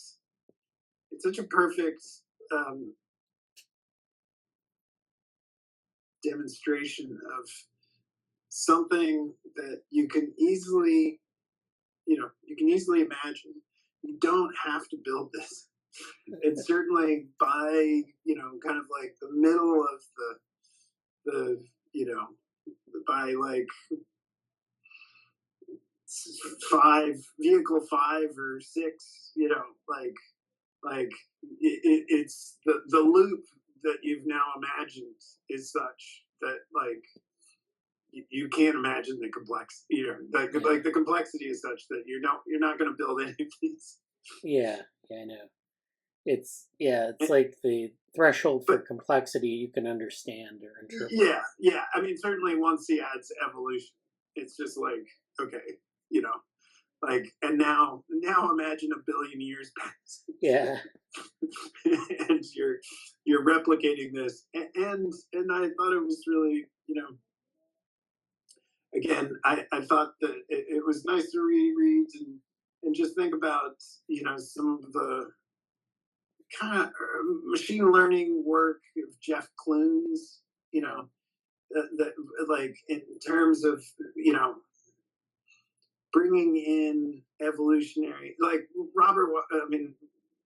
Richard Watson and Jeff Kloon, in terms of like evolution and machine learning or evolvability of neural networks and things like modularity, like which he brings in vehicle 6, with the evolution. I thought was, really key in terms of how, you could upgrade a sensor from taking from another animal, another vehicle, and anyway, but it was nice.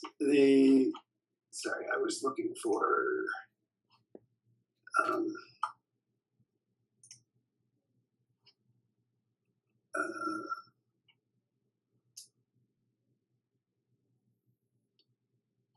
was it BraGenBrain? I dropped some more like world model papers. In what channel? In BraGenBrain. I mean, Okay. it wasn't the ones I'm looking for. This is versus. You know what? It was cognition futures. Sorry. Oh, okay. Let's go there. Yeah, fitting, evaluating, and comparing cognitive architecture models. Ah, here it is. Yeah, this one. Enacted. Yeah. And then the Connor Hines. Oh yeah. IPAM has been on a just a tear these past couple weeks. Like it's week after week, it's all mathematics of intelligence. Wow. Okay. But some of them I might have put into bioevolution because they were doing kind of like collective intelligence of no, I'm not saying I say that, then I don't see any.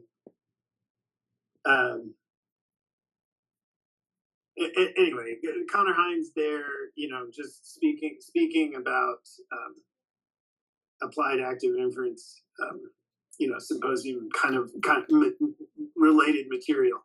Yeah. But like, if you go to the YouTube video and then you go to the description, and then down at the bottom they have a link to the actual IPAM workshop. Okay. And the and then like once you're there, check like previous workshops, because it's like the last 3 weeks they've done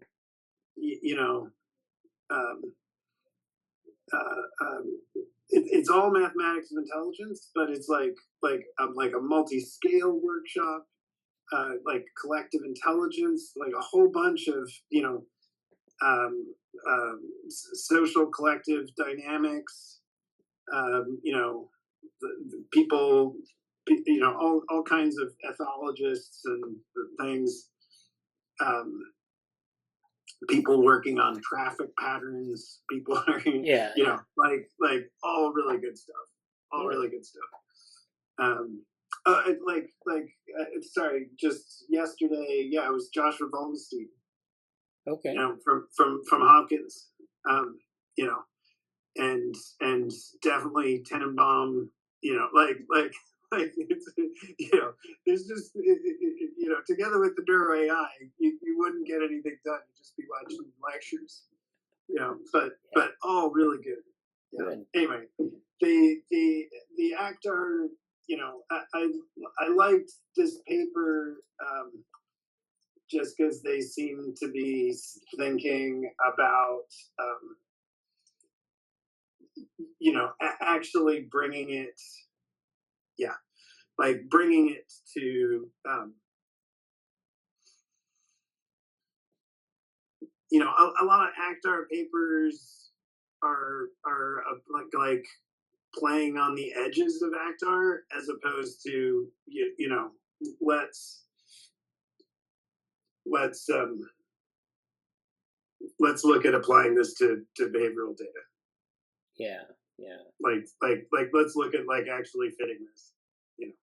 Yeah, you'd think So that would have been something that had been done before, but I guess not enough. And I like the fact that one of these people is at Activision.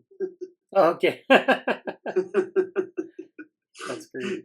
I've always, I guess, I've heard some horror stories about software engineering at game companies. Yeah. In terms of just, the worst working conditions and things. But I've always wondered, because it's just like why don't we see more research papers from Blizzard or Activision? Yeah. Like they have the best behavioral data on the planet.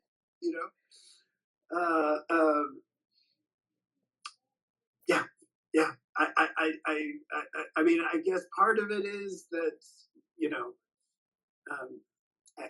as someone who plays video games myself and with my kids, I think I know. I think they might know their customers, and their customers don't care. but anyway, I just, it would seem like, speaking of cognitive science, these are massive data sets that are relevant for cognitive science. I've always wanted to have a, take an open source game project and run the server in some sort of project where everybody who plays it gets access to the logs of the game data, because this is the best behavioral data possible. But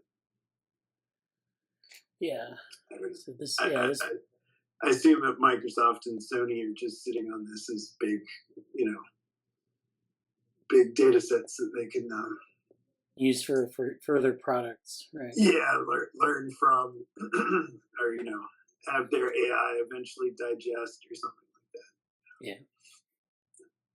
There's a lot of interesting stuff in cognition futures, in Bradenberg vehicles, in bioevolution. There's just a lot of stuff. Yeah.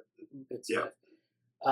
If I go back to cognition futures, Jesse posted this thing here from the complex world. The second world system. Over the last century, countless researchers have sought to capture the essence of complexity in ideas as wide-ranging as self-organizing systems, voluntary activity, cybernetic control, goal-seeking, self-reproducing, representational, schematic, autopoietic, cognitive, and information gathering and utilizing system. So this is kind of interesting that these are kind of vessels for complexity, or constructs for complexity. But then, you see that some of these intersect with some of the neuro AI stuff we've been talking about. So representational, cybernetic control, goal seeking. Those are all kind of like descriptions of these kind of systems. And like, it's interesting.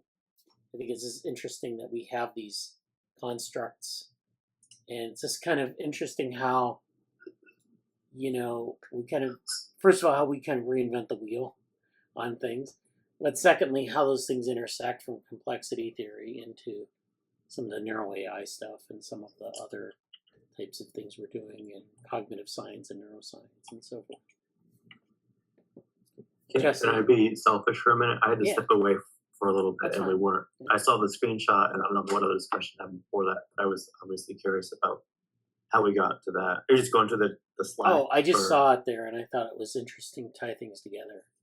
So I feel, to be totally pat myself on the back, I feel so vindicated in a very specific way, which I may elaborate on at another time.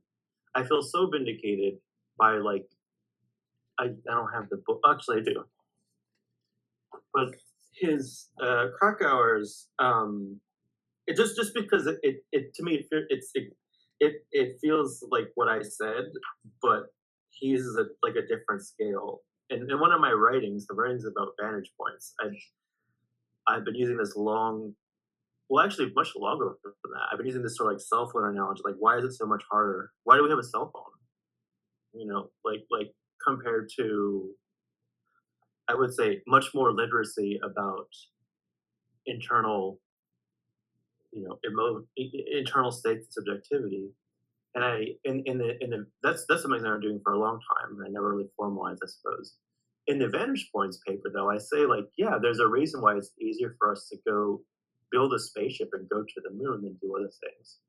And so I'm kind of coming at it from almost a bigger scale. But in the opening of the book, which page is it on? In the first few pages, in the introduction somewhere, within the first like 20 pages of the book,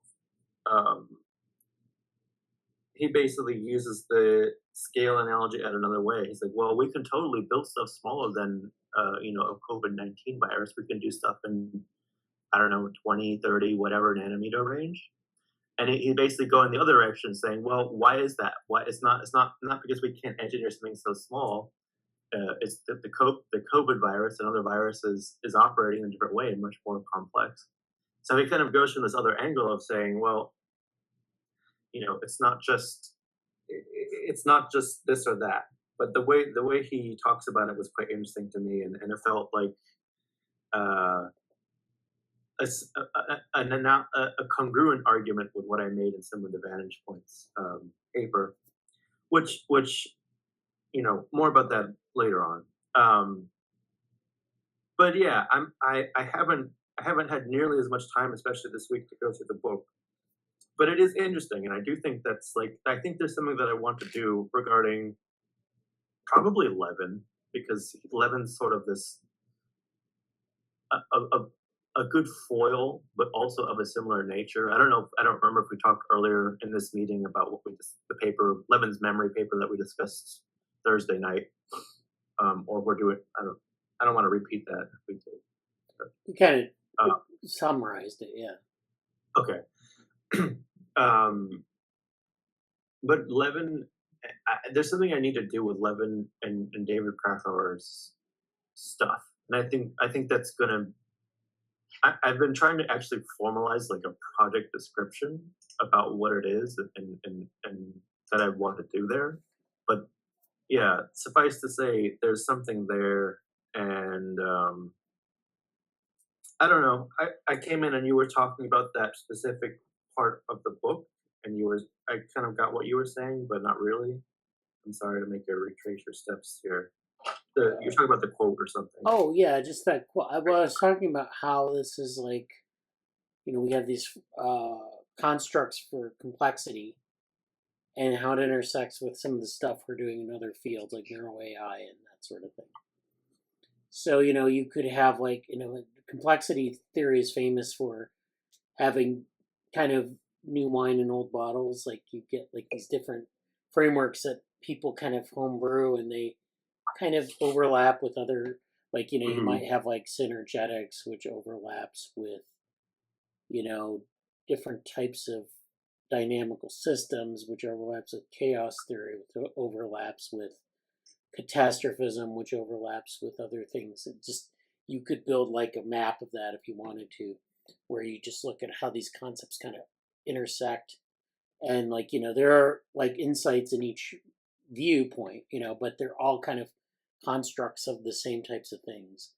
And so, having that kind of diversity is nice, but it's also kind of hard to synthesize the field, because you have these different things going on, and these different themes. It's hard to really kind of then apply it to anything where you want to actually demonstrate the principles. And I feel both like in a way of complete deference to both of you two. Like, I'm far too naive to really understand what David Krakauer is saying in terms of his whole take on teleonic matter, and his take on complexity science is really like, is it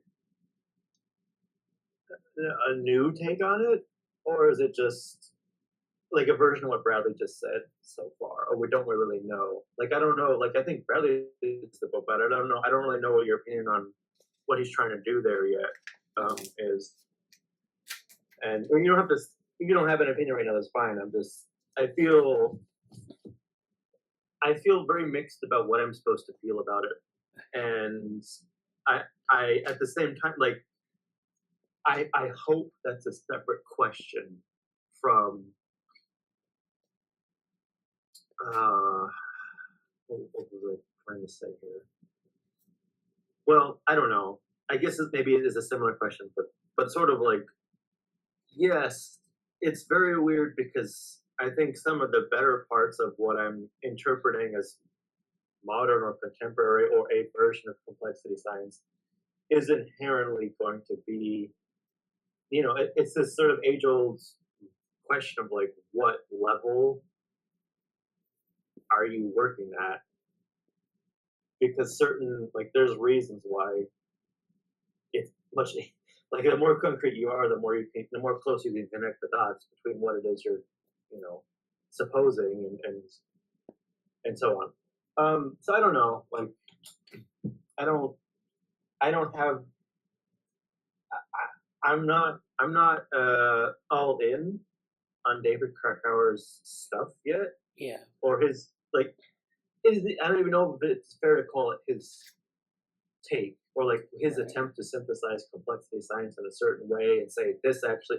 I think one of the key debates, as far as I can understand so far, is actually no, he doesn't want to call things that aren't basically, I don't know what to say, decision making, information processing, whatever, things that aren't teleonomic in their functioning out. Like, he wants to separate that, and I don't know what to make of that yet. But I don't know. Like, does that seem like, oh, just another remix, or that seem particularly radical, or that just, like, who knows right now? Yeah, I think Krakauer, he's trying to make a synthesis of some of these ideas because, again, they're all over the place, but they're very similar. And then considering sort of the philosophical and historical aspects of that. And, it's just kind of like, that's not something that exists too much. I mean, that's why Santa Fe kind of exists in a way, because they're facilitating a lot of complexity theory research, but they're also kind of trying to figure out how to synthesize it. How, what is it about complexity theory that's special, or that brings, like we talked about last week, where, there's this sort of, where it's kind of, complexity theory is kind of useless. It was the Penner-Holm blog post where complexity theory is kind of absorbed into other fields, and it's like, what is it bringing to the table? Is it bringing any value? So this is bringing value to the table, essentially. We're reconsidering what we've learned and saying this is the value of complexity science, at least as far as I can tell. Because I think that in that small book, they've got a lot of really cool kind of reflections on the history of complexity science, history of cybernetics, kind of bringing it all together, bringing that forward. And there's others, like there's the teleonomic discussion too, which I'm not as into as you are. So I mean, you're kind of the expert here on this. But yeah, I mean, I think that's what he's trying to do, is really trying to add some value, like say that there's complexity theory, it's still relevant. The people adapted for their own fields, but we have these other core questions and we need to advance. Well, and like there's, from my current vantage point, hold on a second, someone's gonna a buzzer's gonna go off. Give me like 10 seconds. All right.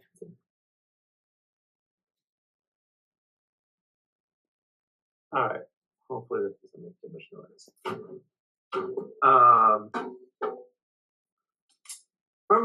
From what I can currently, I don't know, sort out, there's, well, not sort out. I'll use the word vantage point very intentionally, even though I say that all the time.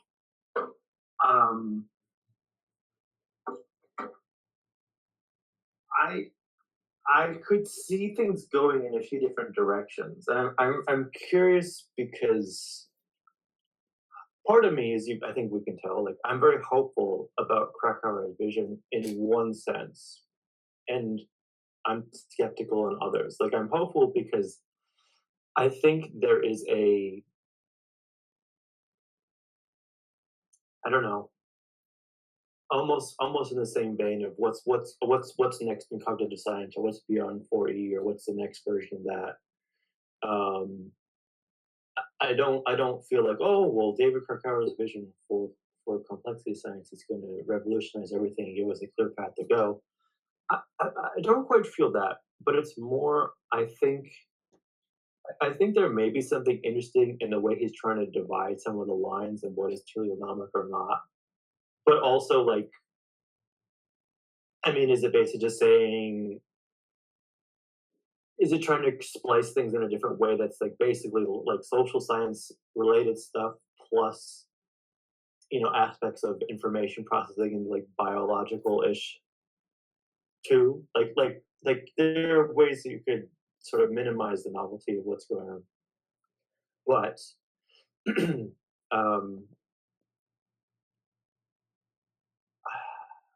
I think there's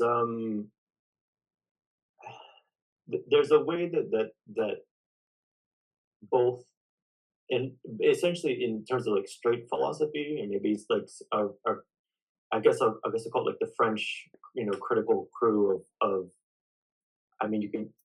I was actually, as a slight tangent, I was looking at Piaget wrote a book on structuralism, and then there's the post-structuralists who kind of go into like Foucault and I think like Derrida and all Deleuze and all those people that have different takes on like philosophy and history of science and so on. And there's something there, but sort of like I'm very sympathetic to what we saw in the slides earlier about, we want, we're gonna, I don't know if this was intentional, but we're gonna slice off half of the hexagonal of the cognitive science and just do the stuff that gets stuff done, and that take two. So it's sort of like, I don't know. I'm not being the most coherent here, perhaps ever, but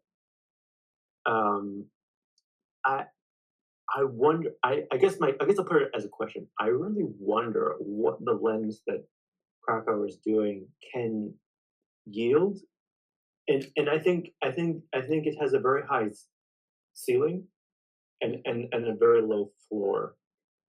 And I feel I would in the next several months I'd like to know more about that and report on that in some kind of a project, basically. And I don't know what that looks like, and I'm not comfortable with a full proposal of it yet, because it's something to investigate, but at the same time, it could be as big as, okay, this is sort of a missing piece to a lot of cognition futures type work and the philosophy work around it. Or it could be, well, it's another remix of complexity science, and I don't know which yet. So that's my long-winded way of saying, I don't really know yet. So, yeah. Well, yeah, you're always welcome to use this meeting as a sounding board if you want to present something on it more formal. I mean, I think it would help clarify a lot of that. Speaking of structuralism, I'm glad that you brought that up because I attended a network science seminar on Wednesday. It was Peter Holm actually who was presenting, and he presented on network. So this is like network science. It's a special interest group, and he was talking about networks and how that's his area of research, main area of research, and so how networks have kind of taken two paths. We've had sort of this.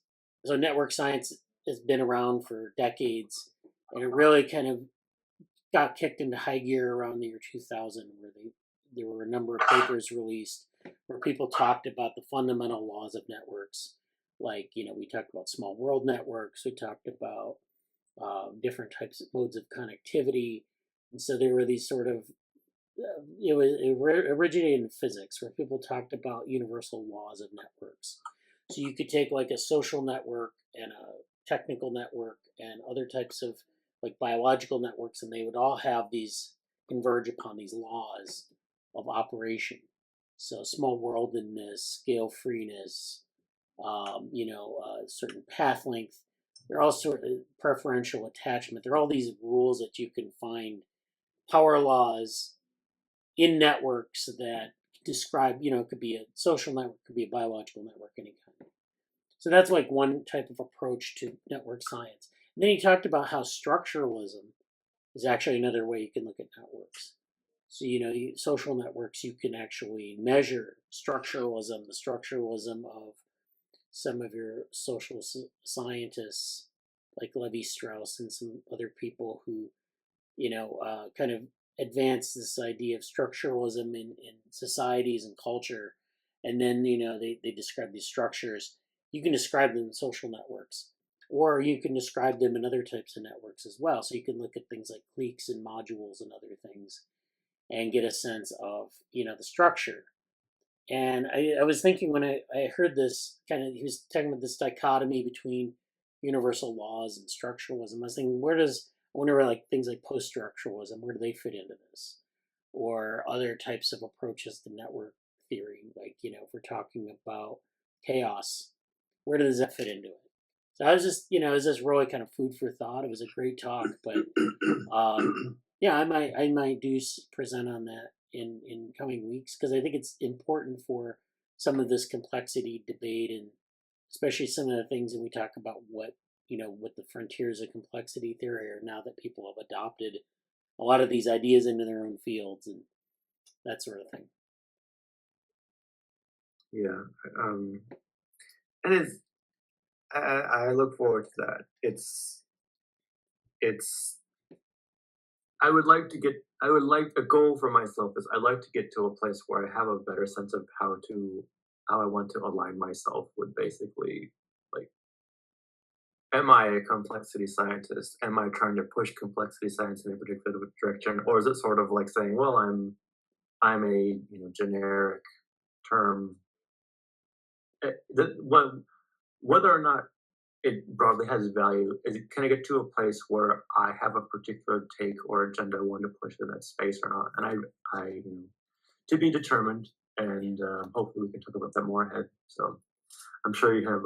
Oh, actually, I didn't realize what time it was. We're much further along. Yeah. Is there anything else you wanted to say? I could ramble on about that for a long time. So Yeah, I'm going to get to this article. Yeah, let's do that. All right. Thank you. No problem. All right, so this is an article that Morgan shared in, I don't remember which channel in the Slack. It could have been data science. Maybe Bioevolution, yeah, it's relevant there too. This is the Gonzo ML Substack, I guess. And this is Grigory Sapunov, who's, co-founder and CTO at Intento, Google developer expert in machine learning. And so he's considering diffusion models, which are a modern sort of machine learning approach in the Evergood regulator theorem paper that we just put out, or is, we're kind of working on still. We talk about diffusion models extensively with respect to the Evergood regulator theorem. And so this is, diffusion models are where you train a model on sort of like some diffusion process, maybe noise, uniform noise. And what you'll do is, like we'll take an example of image processing where you have a bunch of images that you train the model on.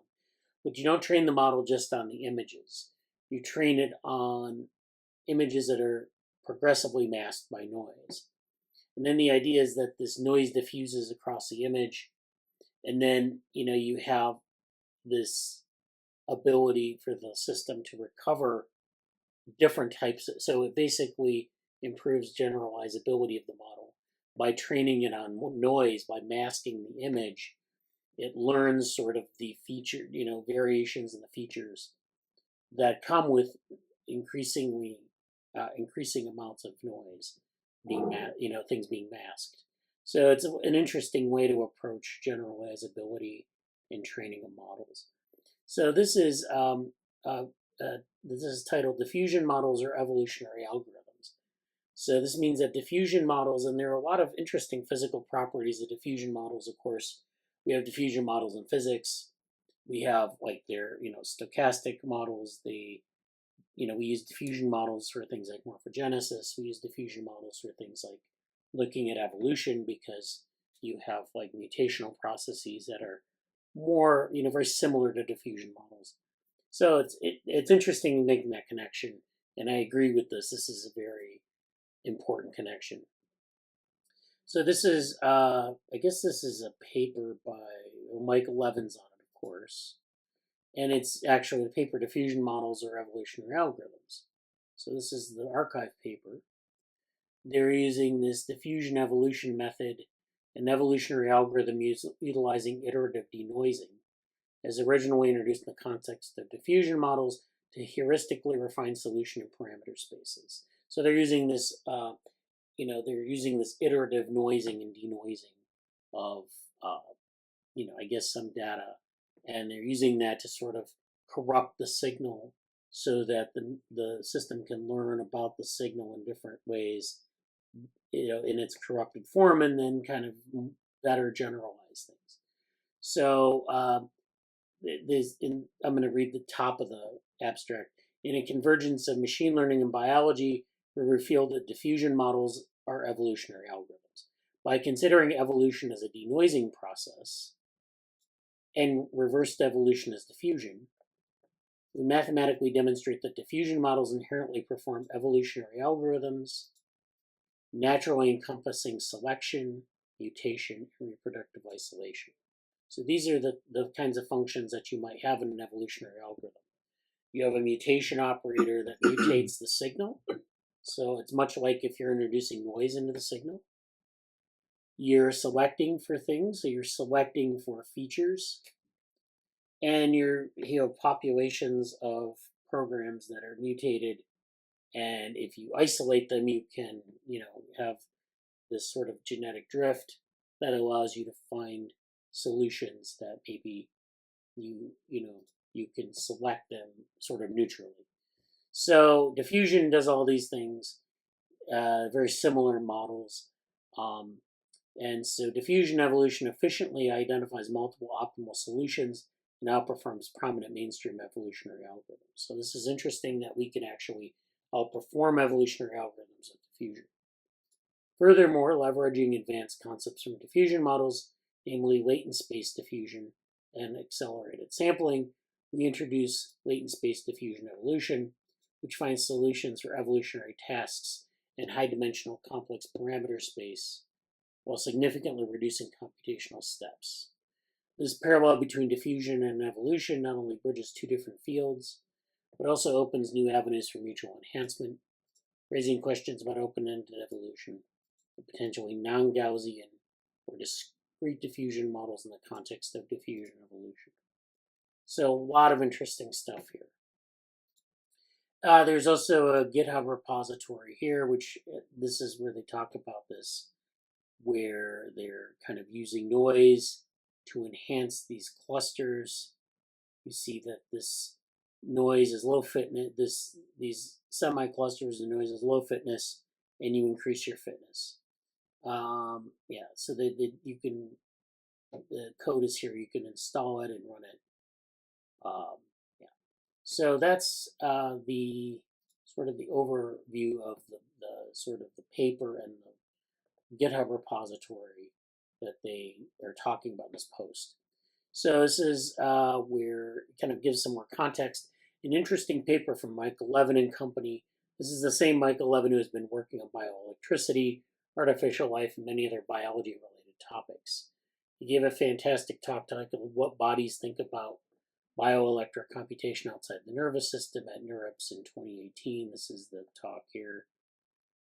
He also did an intriguing keynote, Robot Cancer, what the bioelectrics of embryogenesis and regeneration can teach us about unconventional computing, cognition, and the software of life at ALife 2020. I think we attended ALife 2020 as a lab, and I think I saw this talk there.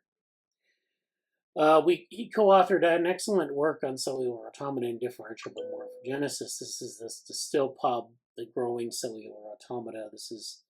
We've talked about this paper before. This paper claims that diffusion models are the paper that we just saw, the archive paper, claims that diffusion models are evolutionary algorithms. How so? Let's break it down. So he talks about in the biosphere at least two processes capable of generalization and creating novelty.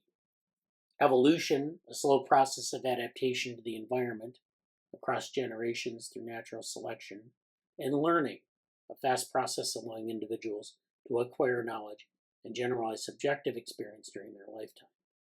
So there have been a number of papers on the connection between evolution and learning, from Hinton's classic How Learning Can Guide Evolution to Van Schuren, Wolf, Katznelson, and Kunin's Towards a Theory of Evolution as Multi-Level Learning, and then Watson and Levin. We talked about Watson before, and then Levin, The Collective Intelligence of Evolution and Development, 2023. The current work argues that a specific class of diffusion models, where a generative model performs sequential stochastic denoising, can be understood through an evolutionary process that performs natural selection, mutations, and reproductive isolation. And so this talks about diffusion models here, where they're doing the denoising, they're recovering an image from noise, and the image is becoming an increasingly higher fitness. This process has been worked out quite well. And then we talk about evolutionary algorithms. As you can see, both approaches involve iterative data updates and sampling new objects from complex distributions. Both have a combination of directed updates and random perturbations. There are selection plus mutation, or selection mutation models in evolution's case, random noise, learned denoising in diffusion's case. So he's making the connection between selection mutation in evolution and random noise, learned denoising in diffusion. That's interesting, in the Evergood regulator theorem paper, we actually have two examples. The one example of the sort of diffusion model, and then the example of the learning, unlearning, and relearning experimental paradigm in sensorimotor neuroscience. And I'm wondering, and there's some connections made there. I'm wondering if this is a very similar thing. We're hitting on the same thing. This raises the question, is the mechanics of the two processes fundamentally connected? And is there a deep mathematical duality between biological evolution and generative modeling? Or is it all just analogy and vanity of vanities? I think there is a deeper thing from my perspective. So looking at species populations in the biosphere, the variational evolutionary process can be understood as a transformation of distributions. Will it be dist to dist analogous to seek to seek? Distribution of genotypes and phenotypes. Mutation and selection jointly change the shapes of these distributions. Many biologically inspired evolutionary algorithms can be understood similarly. They optimize an objective function by maintaining and iteratively changing the distribution of a large population. And this same concept, transformation of distributions, is central to many generative models. VAEs, GANs, and diffusion models learn to transform simple distributions often standard Gaussians, into more complex ones, where samples represent meaningful images, sounds, and texts. So you can also view diffusion from an evolutionary perspective. During training, data points are noised, and the model learns to predict this added noise to reverse the process. In the sampling phase, the model starts with points from a Gaussian distribution and incrementally updates them through denoising, where noise-free samples are the ideal. So it takes the noise and it removes it through selection and mutation, and then you get this sort of evolutionary process that aligns with interpreting the genome as a latent space parameterization of a multi-scale generative morphogenetic process rather than just a blueprint of an organism. And then there's this analogy to statistical physics and energies and probabilities. So like we talked about statistical physics, where you have the energy landscape and you're trying to minimize the energy landscape. And this is very similar to the evolutionary fitness landscape. So you have this sort of analogy between statistical physics and evolution. You have this analogy between diffusion models and evolution. And so it goes through this math and some of the technical details. And finally, kind of getting to the end where, they consider how diffusion models work and how evolution might improve that, and how this whole process is open-ended. So that's great. Great stuff. Any questions on that before we go? No, it's really interesting. It's an interesting update for a bunch of ideas that, again, like I kind of caught vicariously through my wife and her work with Watson, or doing that kind of program. It reminds me a lot. I mean, looking at the paper, it reminds me a lot of Gecko, like papers, right? I mean, certainly in the Substack when he mentions CMA, yes, those are the kinds of papers that I'm thinking about from like 10 years ago, where like it's a lot of like optimization functions, optimization. Like if you go into the details of the paper, I was really interested to see like how did they bring in things like mutation into and I think I think it's they're kind of suggesting that it's there because these explicit kind of evolutionary algorithms behave the same way. Yeah. On these particular kinds of benchmarks that again are like super common in the top papers at Gecko. Yeah. Or maybe top papers at Gecko like a couple years ago. But again, like the connection there. I mean, I really like the dist to dist because I mean that's I mean it's very easy to think about a lot of machine learning categorization with that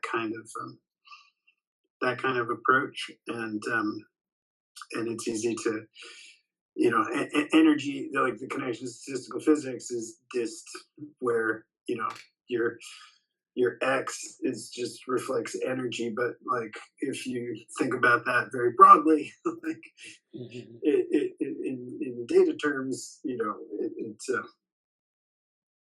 you get that kind of just straight probabilistic approach, or straight probabilistic interpretation, and so it's the code is there to play with. and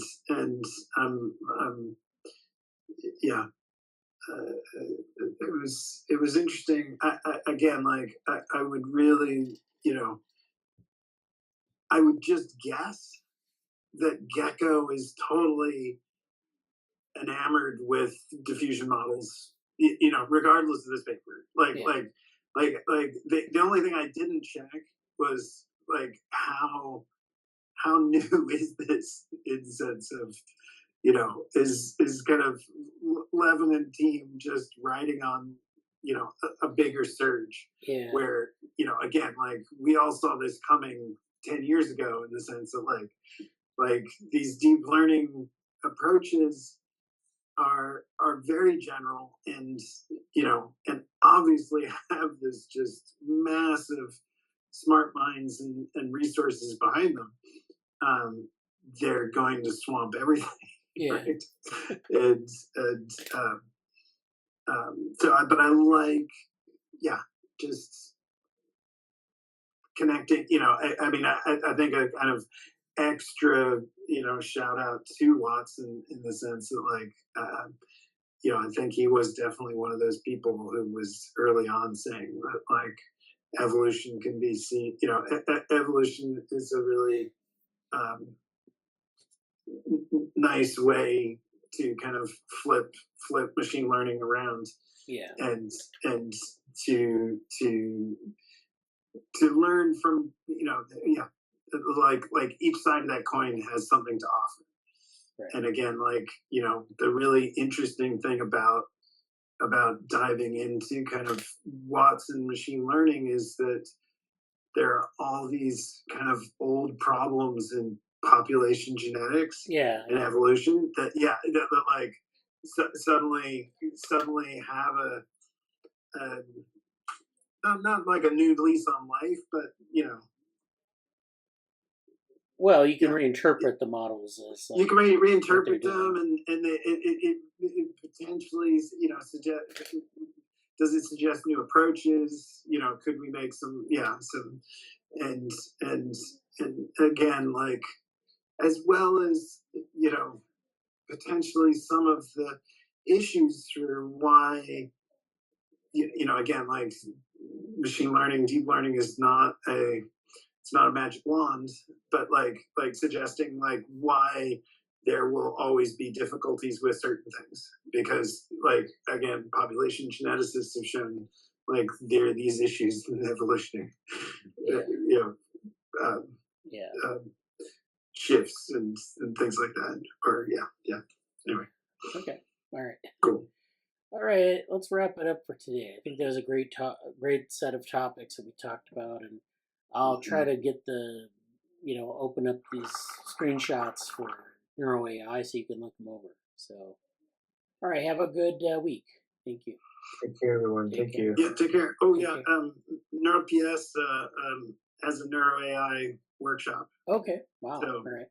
think about So, like, that's what we should be covering in 2 weeks or something like that. Oh yeah, we should. All right. Yeah. Bye.